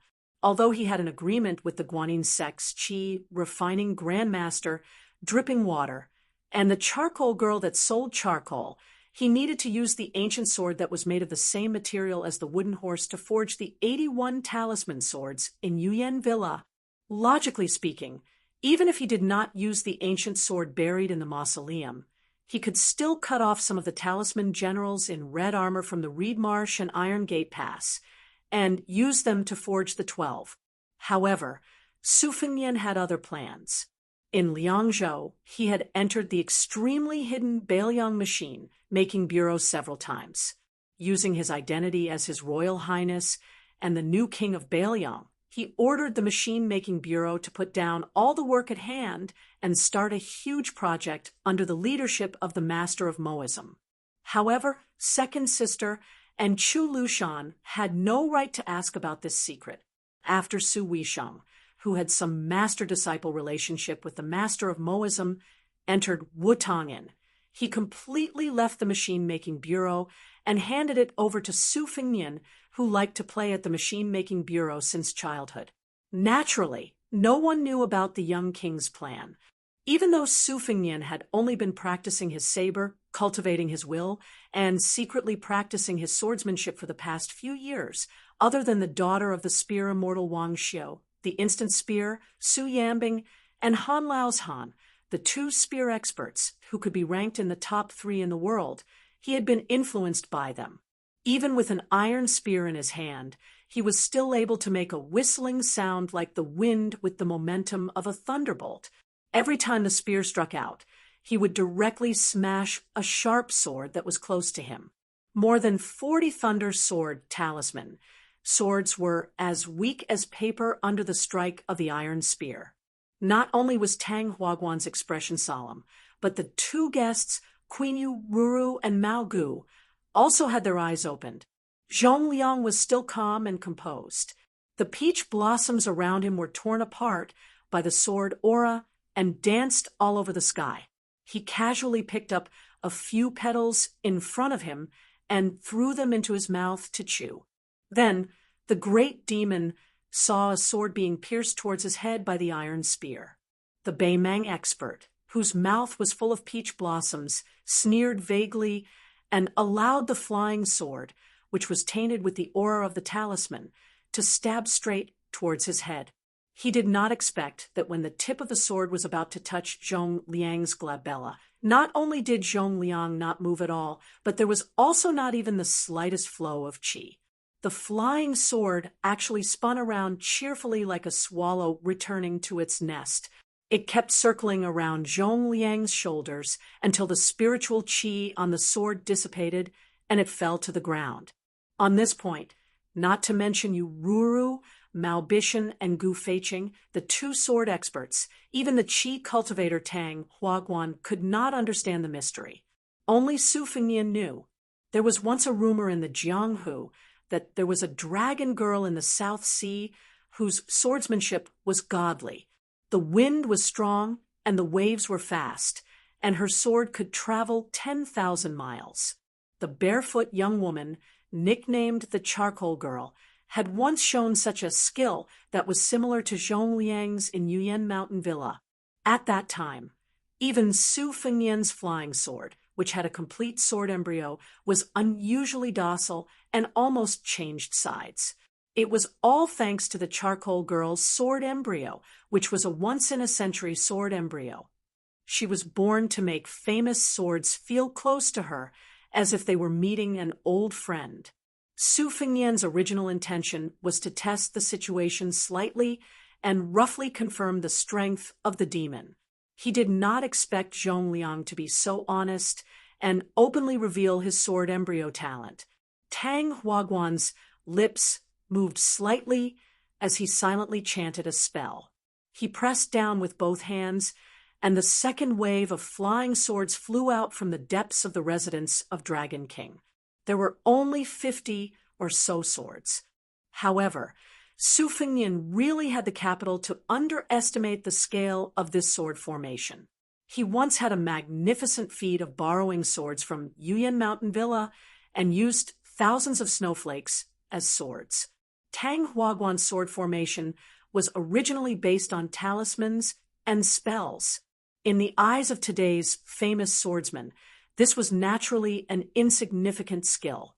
Su Fengnian's underestimation was one thing, but he did not forget to secretly learn the falling banner loathing and impeachment technique from the demon-slaying platform of Mount Longhu.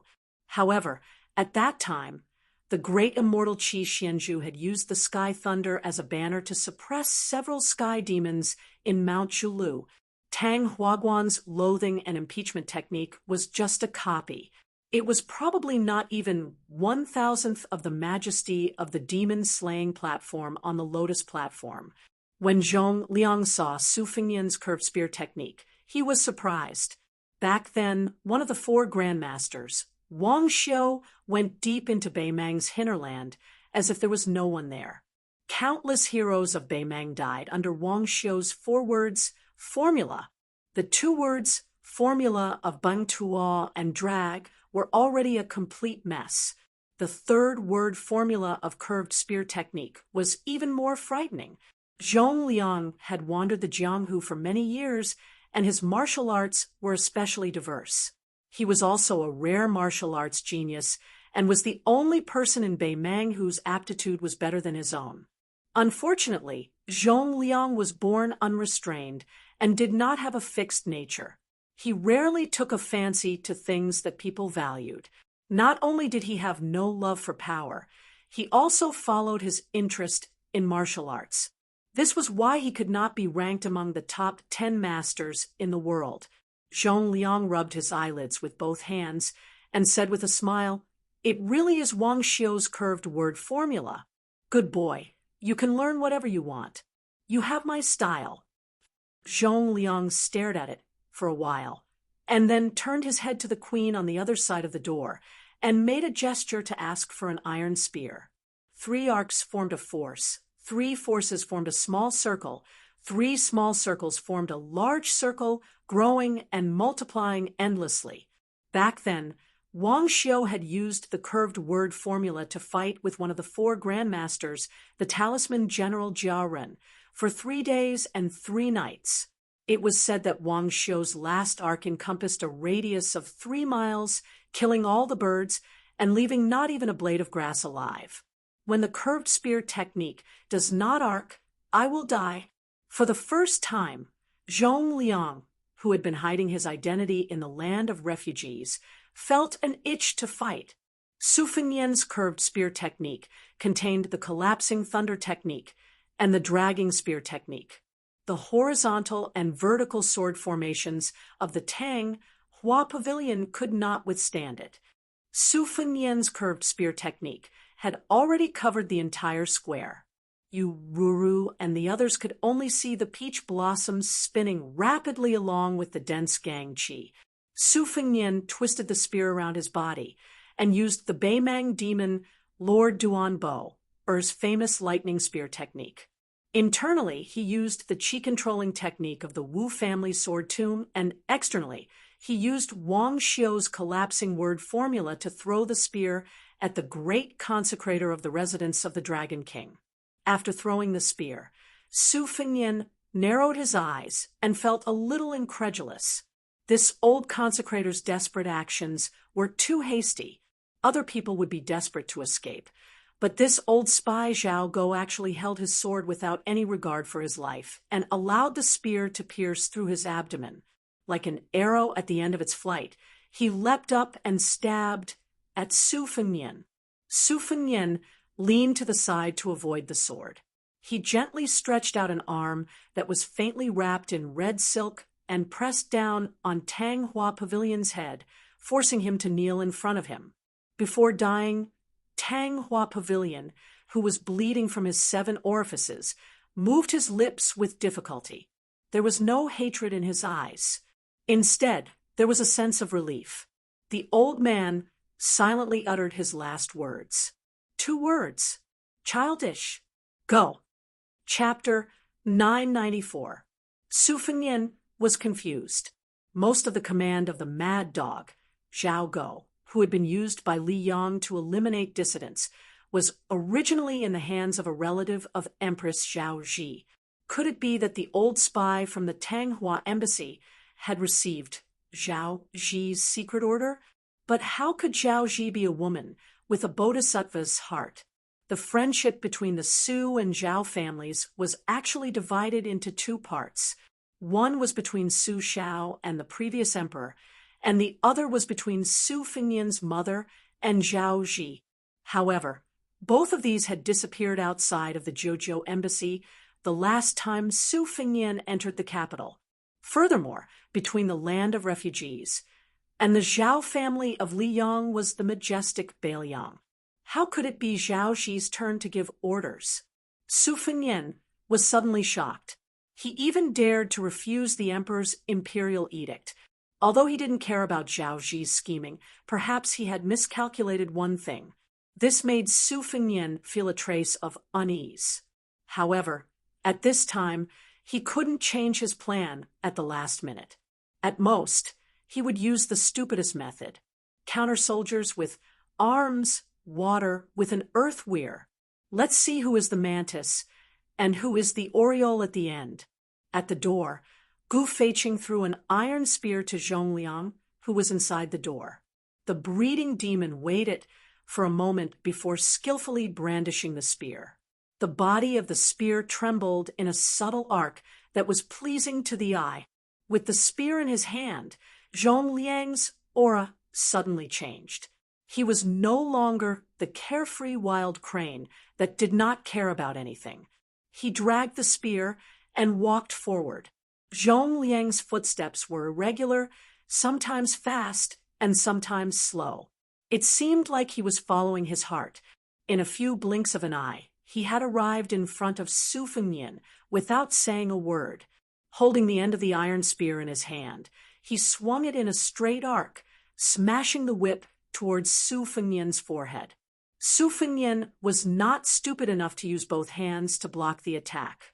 The iron spear in his hand, which was of the same standard as Zhongliang's, drew an arc diagonally. Under the collision of the two spears, Su Fengnian immediately threw the iron spear out of his hand. He did not try to receive the impact of the collision on the iron spear, but he did not let it leave his hand for too long. Before the iron spear was knocked to the ground by the breeding demon, he immediately grabbed the iron spear that only had a lingering aura left in it. From an outsider's point of view, Su Fengnian had always held the iron spear tightly, clashing with Zhongliang head-on. Although Su Fengnian had used some tricks to avoid the first wave of dangerous aura pouring out of the iron spear like a flood, the vigorous internal force that Zhongliang had given the iron spear to the iron spear was unexpectedly huge. After holding the iron spear, Su Fengnian had no choice but to shake his wrist to use the burst formula to disperse the lingering aura on the spear. However, in a fight between masters, it was rare to see spear immortal Wang Xiu and talisman General Jia entangled with each other day and night like this. Usually, one wrong step after another would determine the outcome of the battle. It was only after Su Fengnian used the collapse formula that he managed to dispel the force from his iron spear. Zhongliang continued to press forward with the momentum of the Wang Xiu vertical arc, forcing Su Fengnian, who had no room to maneuver, to maintain the defensive posture of the horizontal spear. Once again, Su Fengnian forcefully withstood the arc. Last time, Su Fengnian used a trick, but this time it was Zhongliang's turn. The arc formula was true, but because of the collapse formula, a large cloud of gang qi exploded from the tip of the spear. The hard iron spear in Zhongliang's hand was curved into an unimaginably soft semicircle, and the tip of the spear was pointed at Su Fengnian's face.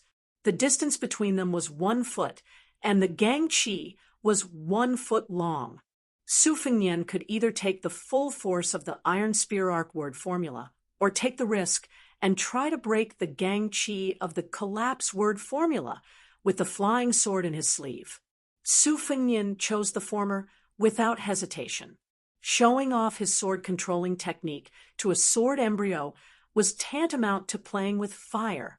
Su Fengnian took a step back.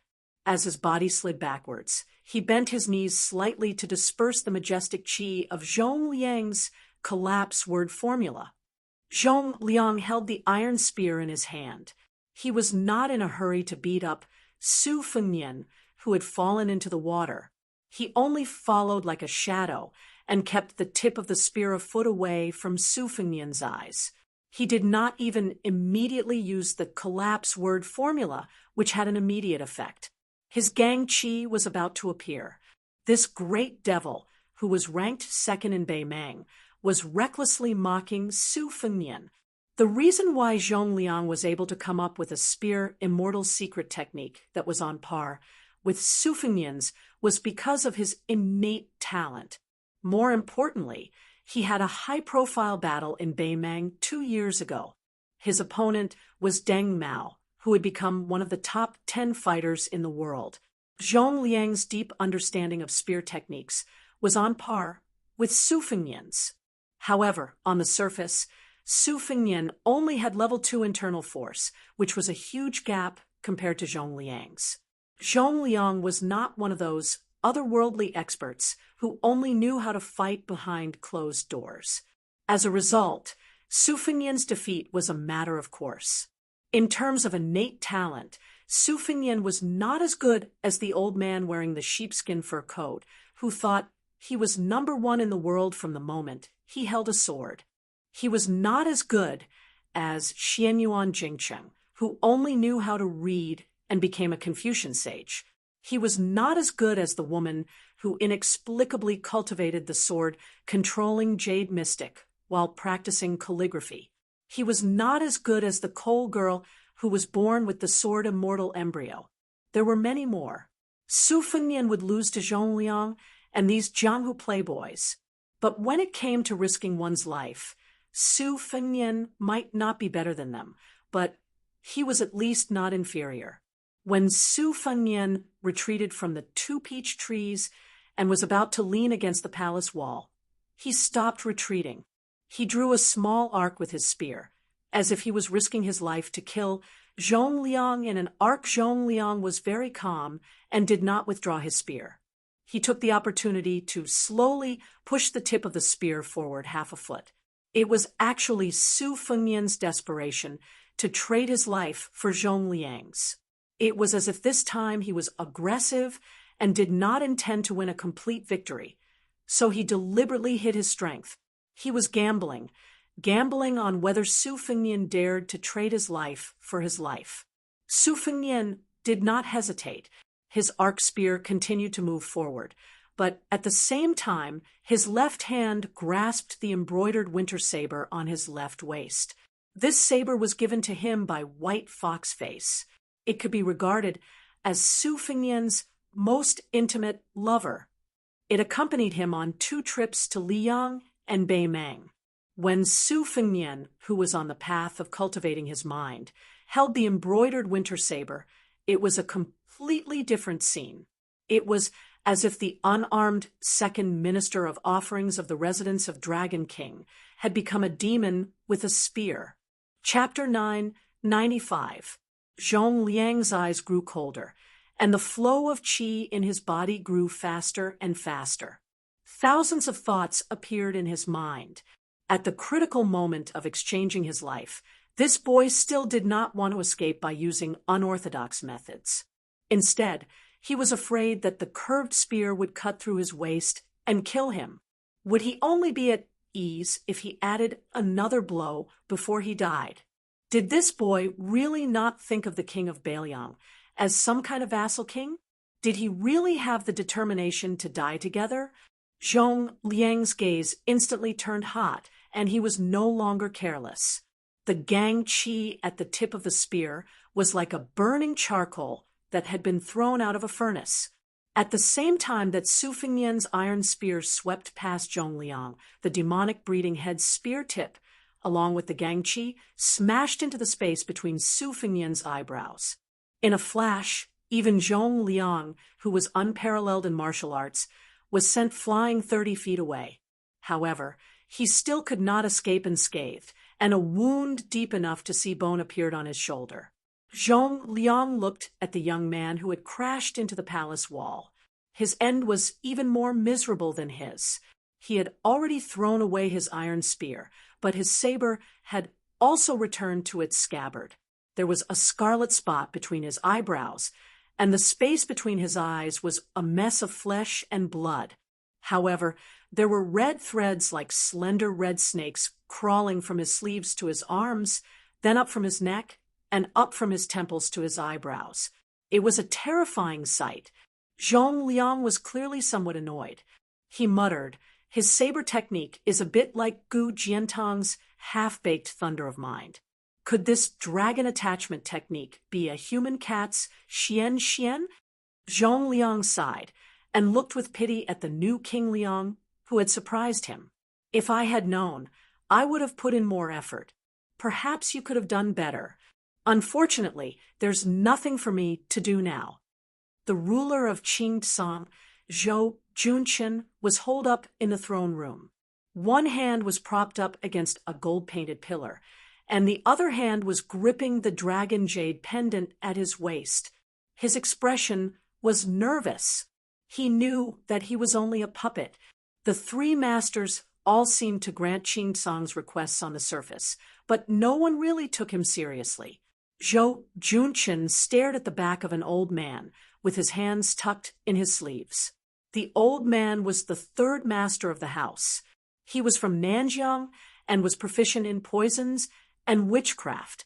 Not only was he good at killing and saving people, his methods of torturing people were even more bizarre. Until now, Zhou Junchen had not figured out the exact origins of the three masters.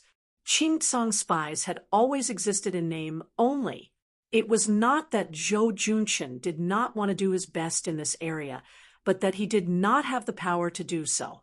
Qing Song was struggling at death's door in the middle of several powerful forces.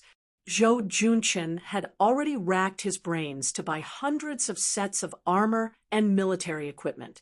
For a small dynasty in a time of chaos, there were two things that truly measured the power of a country. They were not the training of retainers, the raising of lackeys, or the construction of noble mansions. The first was the practice of training soldiers for 1,000 days to use them in a single day. That was the number of armors the soldiers wore. Training soldiers was a bottomless pit, and using soldiers was even more so.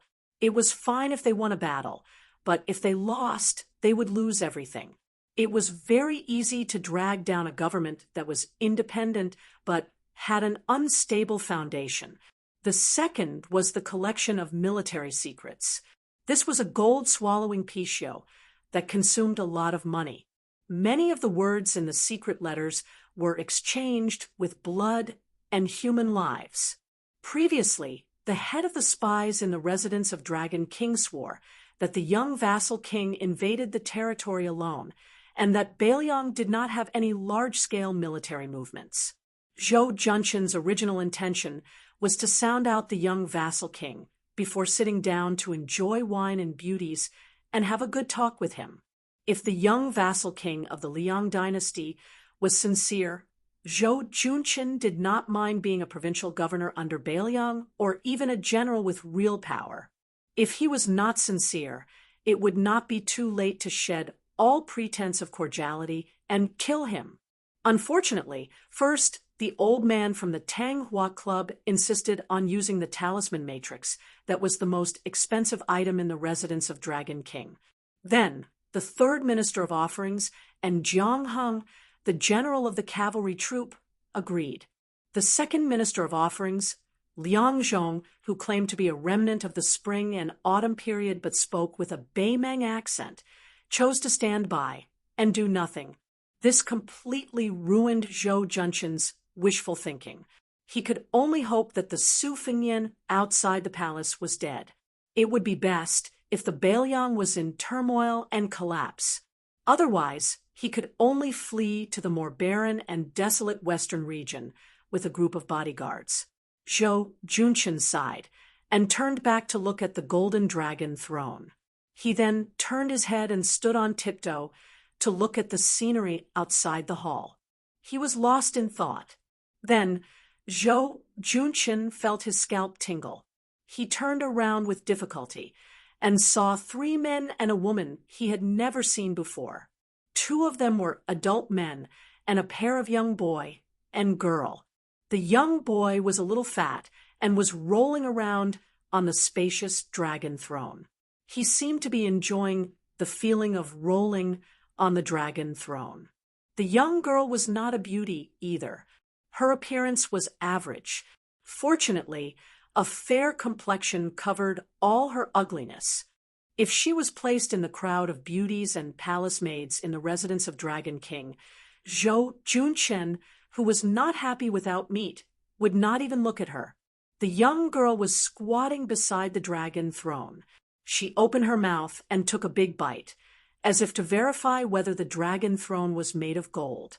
Zhou Junchen could ignore this pair of naughty children, but the 2 men who were about 10 years apart in age were intimidating. The slightly younger man had a majestic figure, and was born with a vision of having eyes but no pupils. It was not accurate to say that he was blind. A short man dressed in the attire of the Northern Mang, Northern Dynasty, stood beside the majestic man, leaving Zhou Junqian with a rough side profile. He extended a hand and stroked the dragon throne. His stroke was extremely slow, as if he was yearning and ridiculing. Zhou Junqian, who was dressed in a yellow dragon robe, swallowed his saliva. He did not even dare to breathe loudly, let alone scold him. The short man smiled and did not look at Zhou Junqian. He asked softly, "Is this dragon throne bigger or smaller than the one in the throne room of Liyang?" Zhou Junqian knew a little about the Beimang language and replied cautiously, "It's much smaller." The man nodded and withdrew his hand that was stroking the dragon throne. He turned to face Zhou Junqian. Half of his face was covered with scars. He rubbed the scars on his face with his thumb. Seeing this scene, Zhou Junqian remembered a rumor and was shocked. He staggered back a few steps. When the Northern Liang cavalry went the furthest north, there was a young military genius from the Northern Mang who was born in the Northern Dynasty's imperial family. He pushed the roaming cavalry's invasion and plundering to the extreme, and with a small number of troops, he beat the two great generals of Liyang, who were still alive on the Eastern Front until their faces were covered in grime. In the end, he dared to rush to the Western Front to provide assistance, and had several direct confrontations with the Northern Liang cavalry that were like a hot knife through butter. Not only did he not fall into a disadvantage, he even had a slight advantage. This continued until he was at a place called Pure Gold, where he was set up by Li Yishan to the point of death. He was entangled by a fatty surnamed Chu, who was also adept at lone troops and roaming cavalry. Both sides had 3,000 cavalry each. They circled around each other and attacked each other, slaughtering each other for an entire 800 li. In the end, this Northern Mang sect's general did not have a single soldier left, and the one surnamed Chu was not much better off, only having 80 or so cavalry left. That battle to the death that shook the millions of troops on both the Eastern and Western fronts was not enough to make the final decision, but it was enough to make all the generals sigh in admiration. At the same time, this ordinary-looking man was the most proper descendant of Beimang. He was the younger brother of Murong Empress from a different mother, Murong Baoding. Murong Half-Face Buddha was all thanks to the current Beiliang Protector General Chu Lushan. This person was not only a great genius in the art of war, he was also fully deserving of the title of martial prodigy. He was not at the Great Vajra realm, but he was better than the Great Vajra realm. He had an invincible golden body, and was a white-clothed monk comparable to the two Zen temples. Murong Baoding, the head of the Beimang Orange Prefecture, saw Zhou Junqian's cowardice and laughed. "You recognize him?" Then the short man pointed at the handsome man with no pupils beside him. "You should be afraid of him. He is the leader of the Ruren Three Towns cavalry, Hongjingyan." Hongjingyan! Although he had been demoted from the fourth world to the sixth world by the greatest demon in the world, wasn't the sixth world still an expert? Murong Baoding, who was also one of the top 10 experts in the world, was also here. What did it mean for the two of them to stand together in the Azure Continent? Zhou Junqian, who was very afraid of death, already understood that life and death were up to fate. There was only one thought in his mind. The king of Beiliang outside the hall is dead for sure. Chapter 996. Zhou Junqian was not surprised that Zhou Junqian had such thoughts. In his opinion, one of the best soldiers in the army of Beiliang, the villain Tu, had already betrayed Beiliang and became the free and happy king of Shu. Yuan Baixiong was now the commander of the cavalry, with a high position and heavy responsibility. He would not come to the refugee land to kill a chicken with a knife. Even Han Laoshan, the personal retainer of old King Liang's junior fellow apprentice, Immortal of Spear, had become the general of Lingzhou or the deputy general. Thinking of this, Zhou Junqian felt a little sad. Compared to the young king outside the palace, he would not have a better ending. The young man risked his life alone and tried to show enough sincerity to recruit Qing Song. It was a good idea, and there was a possibility of success. At least, Zhou Junqian believed that he would be tempted by a provincial governor or a general.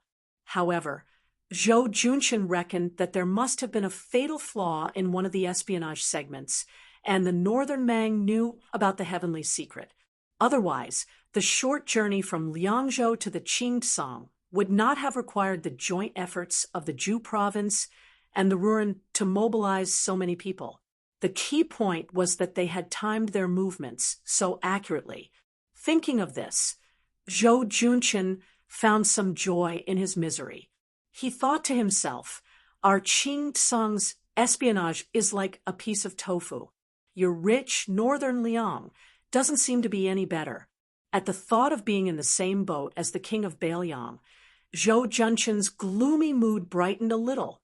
But when the Lord of Azure saw the scene in the main hall, her heart sank to the bottom.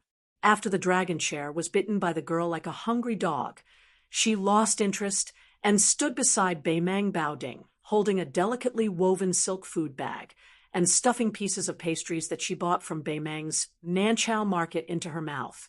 The little fatty was like a money grubber with a brain problem, crawling and rolling on the dragon chair, pinching and pinching, his eyes shining. After jumping off the dragon chair, he wanted to carry it away. But how could a dragon chair that weighed 1,000 pounds be so easy to carry? The young man was obviously very angry. With his back facing Zhou Junqian, he spread out his hands and suddenly pressed them on the dragon chair's 2 dragon heads. The golden dragon chair that was shining with a golden light instantly melted into a large pool of golden liquid at an astonishing speed, as if ice and snow were being roasted by a raging fire. The golden liquid that was used as a cushion on the steps was burned into a dazzling fire. The little fatty's boots and trousers were burned into nothing, but he himself was not injured at all. The young man fiercely fell to the ground with a plop and grabbed a handful of golden liquid, his eyes greedy, when the golden liquid flowed down the jade steps. It was originally going to pass by where the girl, Morong Baoding, and Hong Jingyan were standing, but the girl coldly snorted, and then with her as the center, the boiling golden liquid froze into a circle of gold in the blink of an eye. The girl's body was shrouded in mist, revealing a hint of frost. The girl was still angry, probably because she was angry that the fatty of the same age was obsessed with money. She ignored the golden liquid under her feet that did not decrease in temperature, and directly took a series of small steps, one foot stepping on the young man's, but causing him to fall into the boiling golden liquid. The young man turned his head to glare at her, but he quickly turned his face back to the ground, his hands cheerfully continuously hugging the golden liquid above his head. The girl's cheeks were puffed up as she chewed on some stiff pastries.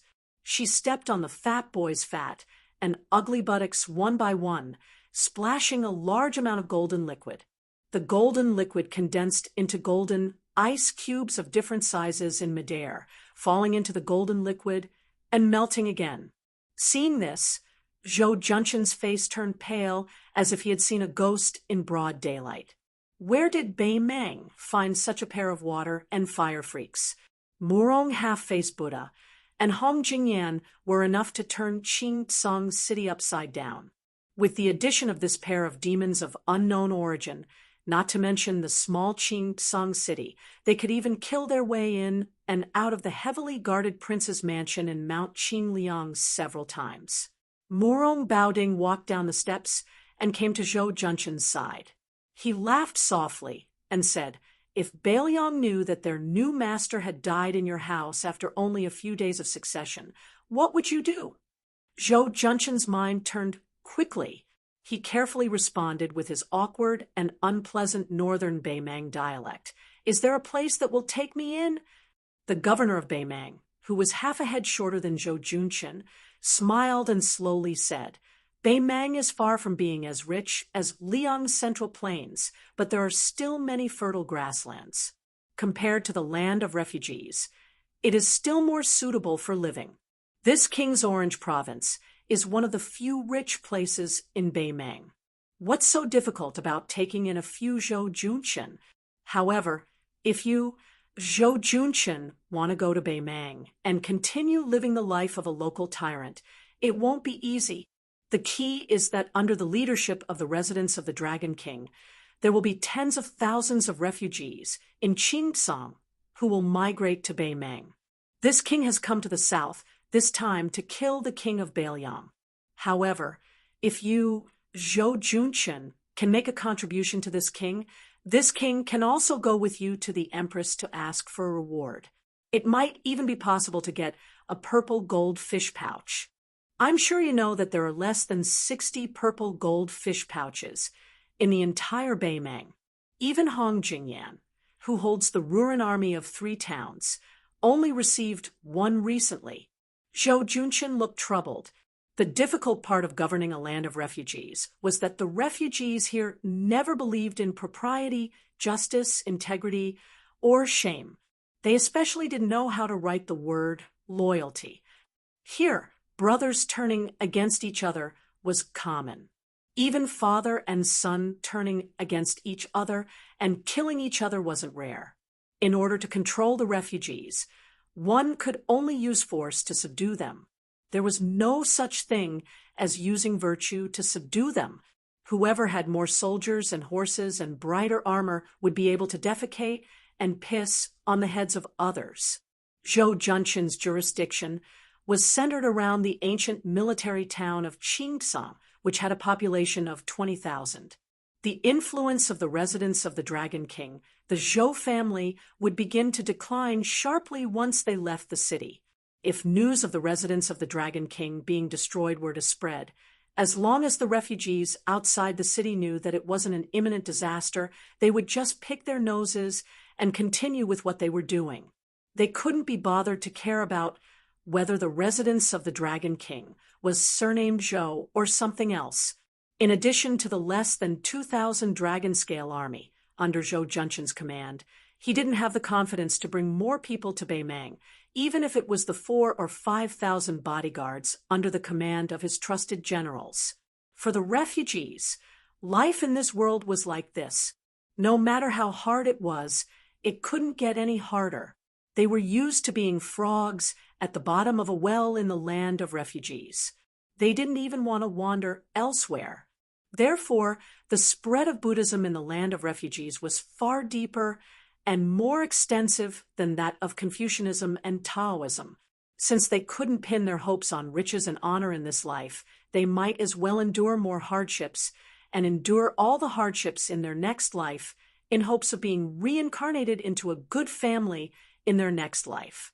In the land of refugees that was full of disasters, those who could wander alone and stably were not martial arts masters who relied on their strength to bully others. Only those ascetic monks who were as poor as the refugees. Zhou Junqin didn't dare to make a promise on the spot. Murong Baoding obviously knew the unique circumstances of the land of refugees, so he didn't make things difficult for Zhou Junqin. He laughed softly and said, "You have your difficulties. This king can understand." In the eyes of ordinary refugees, even if they went to Beimang, even if they ate and drank well for a while, they might have to work for Beimang someday. Once the War of Liangmang starts, the first batch of people to die will be them who defected. In other words, if you rely on Beiliang, it's the same logic. The only difference is whether you will die under Beimang's arrows or under Beiliang's horses' hooves. Since that's the case, it's naturally better to continue hiding in the land of refugees. Beimang, Beiliang, they won't go anywhere. There's a saying in your country that it's better to live than to die. It's referring to the hundreds of thousands of refugees who can get on their horses and fight. Zhou Junqin smiled flatteringly and said, The commandant has already seen through the affairs of the world. If the military power of Beimang is in the hands of the commandant, the imperial court of Zhao can only bow and obey. Murong Baoding said calmly. Although you're flattering against your will, you're right about this king's thoughts. Tuoba Bodhisattva's so-called god of war is only a talent in military affairs. He's just a mediocre talent. Dong Zhuo is more capable in military affairs. But no matter how capable he is, no matter how well he mingles, it's just the fate of Li Yang Su Xiao. It's a pity that Dong Zhuo's rise came too late. The great generals of the Southern Dynasty, who were ranked before him, can still hold on for many years. Fatty Dong may not be able to smoothly reach the day when his meritorious service is so great that he can't be conferred the title of emperor. Zhou Junshin's scalp tingled. With a bitter face, he said in a low voice, "The commandant doesn't need to tell me these heavenly secrets. I'm short-sighted, and my knowledge is shallow. Anyway, I don't understand."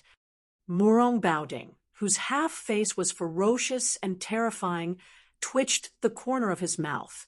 He patted Zhou Junshin's shoulder with one hand and said, "Don't worry. The current situation in the land of refugees is very delicate. The gains and losses of both sides of Liangmeng have to be calculated by double. This king has recruited Zhou Junshin, so Beiliang will have one less Zhou Junshin. In the future, they will have to face General Zhou, who has a purple gold fish bag around his waist. This kind of business where even women and children know the pros and cons. This king won't be so muddle-headed as to let his emotions affect his decisions. When this prince was young, I once said that I wanted to pile the corpses of all the refugees on Mount Qingliang. At that time, I was young and impetuous, so I never cared about the general trend. I always thought that I could single-handedly turn the tide, and suffered a lot. The young man and young woman had unknowingly run to their side. Most of the fat boy's clothes had been destroyed by the golden water. He directly took off the clothes on his back and made a skirt. He tied it around his waist, barely covering his crotch and white buttocks. The young man looked at Zhou Junshin, who was incomparably fearful, and asked with a smile, "Sir, do you have any money or treasure?" Zhou Junshin's face stiffened as he untied the suet jade that was said to have been obtained from the top of Mount Kunlun. Unexpectedly, the young man whose chest was stained with golden water only glanced at it and was greatly disappointed. He hurriedly asked, "It has to be like that chair. It has to be golden and shiny. Otherwise, it's worthless." Zhou Junshin looked helplessly at Murong Baoding, but the latter ignored him and moved away to whisper to Hong Jingyan. Misfortune never came alone. Before one wave had subsided, another wave arose. The average-looking young woman also walked in front of Zhou Junshin and coldly threatened, "Do you have anything to eat? If not, I'll turn you into an ice corpse." A money grubber and a foodie? Chapter 9, 97. Zhou Junshin, who was still the emperor of Qingsan yesterday, was at a loss. He almost begged the two children to stop torturing him. When Hong Jingyan was talking to Murong Baoding, he looked at the young man and woman who were secretly regarded as national treasures by Beimang. The qi cultivators of the Central Plains were divided into the north and south. The south was led by the Guanyin sect in the South Sea. The north was concentrated in the imperial astronomer, any noble who dared to raise a qi cultivator, even if the Zhao family's emperor was known for his tolerance, would definitely be sentenced to death. Li Mixi had once learned that the dragon-seeking qi cultivators of the northern sect had been working for the celestial phenomenon cultivator Lu Hao all these years, but he did not know if they were helping him enter the Saint Realm or building some kind of formation in Great Peace City. There were not many qi cultivators in the northern Mang. At their peak, there were only about 100 of them. Their numbers might not even be comparable to the Guanyin sect. Now, 9 out of 10 of them were dead. This tragedy was due to Murong Baoding finding his biological brother and sister. The two of them were given the surnames of Yelu and Murong, respectively. One was called Yelu Kain, while the other was called Murong Kayang. They were the living knife gui bait recorded in the secret manual of the Qi cultivators. It was said that if one ate one of the two, they could either enter the heavens or the underworld. However, Murong Baoding had never believed in such things. At that time, he had offered it to his sister, the Empress of the Northern Mang. The latter had also scoffed at the Taoist talk of immortality and ascension. As for the ownership of the brother and sister, she had jokingly said to his younger brother, "If you don't take what is given to you by the heavens, you will suffer a calamity instead." She had even given it to the Orange Prefecture. The Empress had even used the power of the entire country to allow the brother and sister to become Qi cultivators of the Northern Mang by chance. Yelu Kain was good at controlling fire, while Murong Kayang could make the summer river instantly form a long bridge of ice. Murong Baoding smiled and asked, "Do you think Zhong Liang can kill that young man?" Hong Jingyan said calmly, "Zhong Liang is frivolous and doesn't know how to cherish his talent. At most, his state is similar to that of the fifth raccoon. In a one-on-one battle, Zhong Liang has a high chance of winning. However, it doesn't necessarily mean that he can kill." Murong Baoding took the lead and walked to the door of the hall. "He is related to the demon Luo Yang. Don't you have any thoughts?" Hong Jingyan said something mysterious. "If I want to kill him, I'm afraid that the Orange Province will stop me." Murong Baoding laughed it off and changed the subject. "Beimang, Liang, and Bailiang, a tripartite balance of power.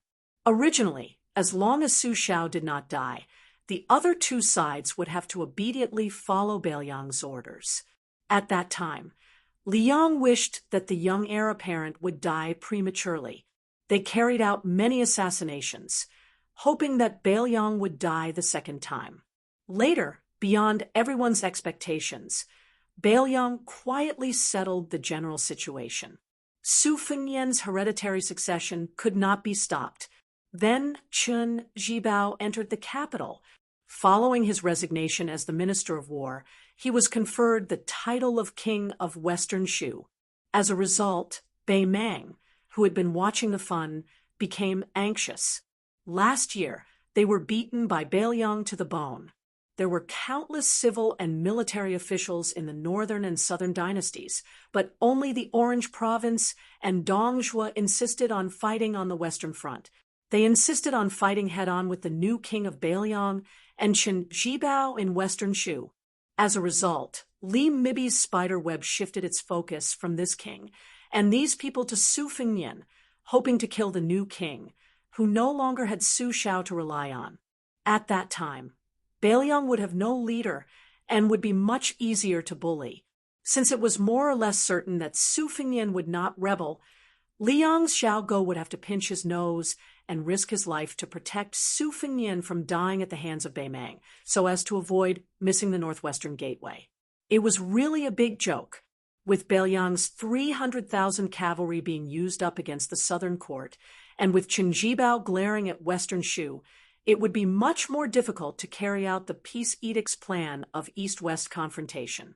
Even if it succeeded, according to the peace edict, it would cost more than 200,000 lives. Perhaps this is the power of the man called Yuan Bunshi in Great Peace City. Scholars move their mouths, and warriors die on the battlefield. In the current situation of the Romance of the Three Kingdoms, Bailiang doesn't move and Beimang and Liang don't dare to act rashly. Unknowingly, 20 years of peace have been exchanged for the common people of the two dynasties. This is all thanks to Li Yishan. It's a pity that this enemy is dead, and there's no way to tell him face to face. This king has a belly full of words, and he can only nag and nag to you, Hong Jingyan. Hong Jingyan smiled. Fortunately, there's still Chu Lushan. Murong Baoding stretched out his hand and placed it on his cheek. Yes, there's still Chu Lushan. The two had already stepped through the threshold of the main hall. Looking at the somewhat lonely scene in the square, Hong Jingyan suddenly said, Su Yanbing secretly escorting the young king is a reasonable thing. This person's methods of intercepting and rescuing the Bailiang administrator's son at the border cannot be underestimated. If it wasn't for the peace edict, I really don't have the confidence to kill people in Qingsong. Since Su Yanbing hasn't shown himself, it means that it's as I guessed before. Zhong Liang really can't kill Su Fengnian. First, there's the butcher Su Shao, who doesn't want to be the emperor, Qin Jibao, who wants to settle the country through 2 battles, and then there's the traitor Chu Lushan. Now, there's the Su Fengnian, who likes to pull chestnuts out of the fire. Bailiang really has a lot of strange people and strange things. If you ask me, Bailiang really should follow the plan of the emperor's preceptor and destroy it first. Murong Baoding's words hit the nail on the head. If you don't attack the nearby Bailiang, how can you compete with Dongzhuo for military merits? How can you be the king of the southern courtyard? Hong Jingyan also argued, is the peace edict really going to do business with Bailiang? Chapter 998. Murong Baoding laughed and said bluntly, as long as this kid agrees, and as long as you, Hong Jingyan, do not meddle, the king of the northern courtyard will be his in the future, and the king of the southern courtyard will be yours. When Beimang pacifies the world, your northern and southern courtyards will no longer be defined by the current Beimang northern and southern dynasties, but by the current Beimang Liang. Hong Jingyan, do you think he will agree? Su Fengnian entered the city alone as a show of sincerity. This king even traveled thousands of miles south to this land of refugees and spared his life. His sincerity should not be small, right? Hong Jingyan said indifferently, if Su Fengnian can recruit hundreds of thousands of refugees, he will be able to secure his position as the king of Bailiang. Similarly, if he can tame 300,000 cavalrymen, he will be able to smoothly proclaim himself as the emperor after his majesty ascends to the heavens. But before that, if I go against his majesty, not only will I lose the ruined military power that I just obtained, but I will also follow in Luo Yang's footsteps and be hunted down. On the surface, why don't we just follow his majesty's orders and kill Su Fengnian and let him accompany his father? Then we will rely on our own abilities to fight for people, food, and territory in Bailiang. When the time comes, whoever can destroy Western Shu will be crowned as the king. Murong Baoding interrupted Hong Jingyan's words and sneered, that old woman won't be able to live for much longer. You know very well just how much the Yelu clan, the previous ruler of the northern Mang, hates her. If you don't let me take over, the Murong clan will have to take the risk of the Yelu clan digging up my ancestral graves. The old woman is very wary of this younger brother of Ben Wang, so of course she will have a plan after her death. But when a person dies, politics dies, just like a lamp that goes out. Without her protection, and with Ben Wang's illegitimate son, Li Mibi is destined to die miserably. If Tuoba Bodhisattva wants to kill this king, unless this king fights him one-on-one. Otherwise, with his ability to lead troops, this king will definitely lose in a battle of 100,000 against 100,000. But above 200,000, he will definitely die. This king and Zhong Shintong are in secret collusion. Almost everyone in Beimang knows about this fact. As the ruler of a country, what can that old woman do to the Zhong family? The Zhong family was not like the Su family. They were ruffians who rebelled whenever they wanted. This is also the reason why he is willing to look at the Su family in Bailiang. The chess and sword music schools, Gong Luzi, was silent. The changes in the square in the palace were overwhelming. It was completely beyond the imagination of Queen Yururu and Mao Gu. First, Minister Tang died in the hands of Su, even though he had a talisman array. Then, Second Minister Liang Zhong, was extraordinarily powerful. He only used an ordinary iron spear to make the young king bleed. What happened next was even more confusing. After the third minister of offerings from southern border showed up, he did not rush to join hands with the second minister. He just casually took out a brocade pouch from his sleeve with his dark purple fingers. Then he waved his sleeve and rolled up the peach blossoms that filled the sky, including the second minister. As a result, the 2 rows of peach trees under the palace wall became dead trees. At that time, Mount Bishan and Gu Feiqing knew that the essence of the talisman array was not the 2 aggressive talisman swords, but the inconspicuous poisonous peach blossoms. Mount Bishan had already fled. Gu Feiqing, who had always been loyal to the residents of Dragon King, did not care about etiquette. He held his breath and threw the queen outside. He risked his life to close the palace door, but just after a few steps, black blood flowed out of his chi orifice, and he died. Southern Border had an immortal Gu that specialized in killing immortals. This immortal was naturally not an unfettered land immortal, but one of the 3 realms of first rank. However, it was similar to many moves in the pugilistic world that were powerful but could not withstand a single blow. Although the peach blossom immortal Gu of the third minister was not vulgar, it could not take the life of the demon. Instead, it was nailed to the palace wall by Zhong Liang. What was unimaginable was that the old man could actually let out a sinister laugh. He pressed his hands on the iron spear and pulled his body out of the spear inch by inch. After falling to the ground, his voice was hoarse. He sat down and said to the young man who had been watching by the side, "By the order of Master Li Yuanying, I respectfully welcome the King of Beiliang." Only then did he die, with his eyes wide open.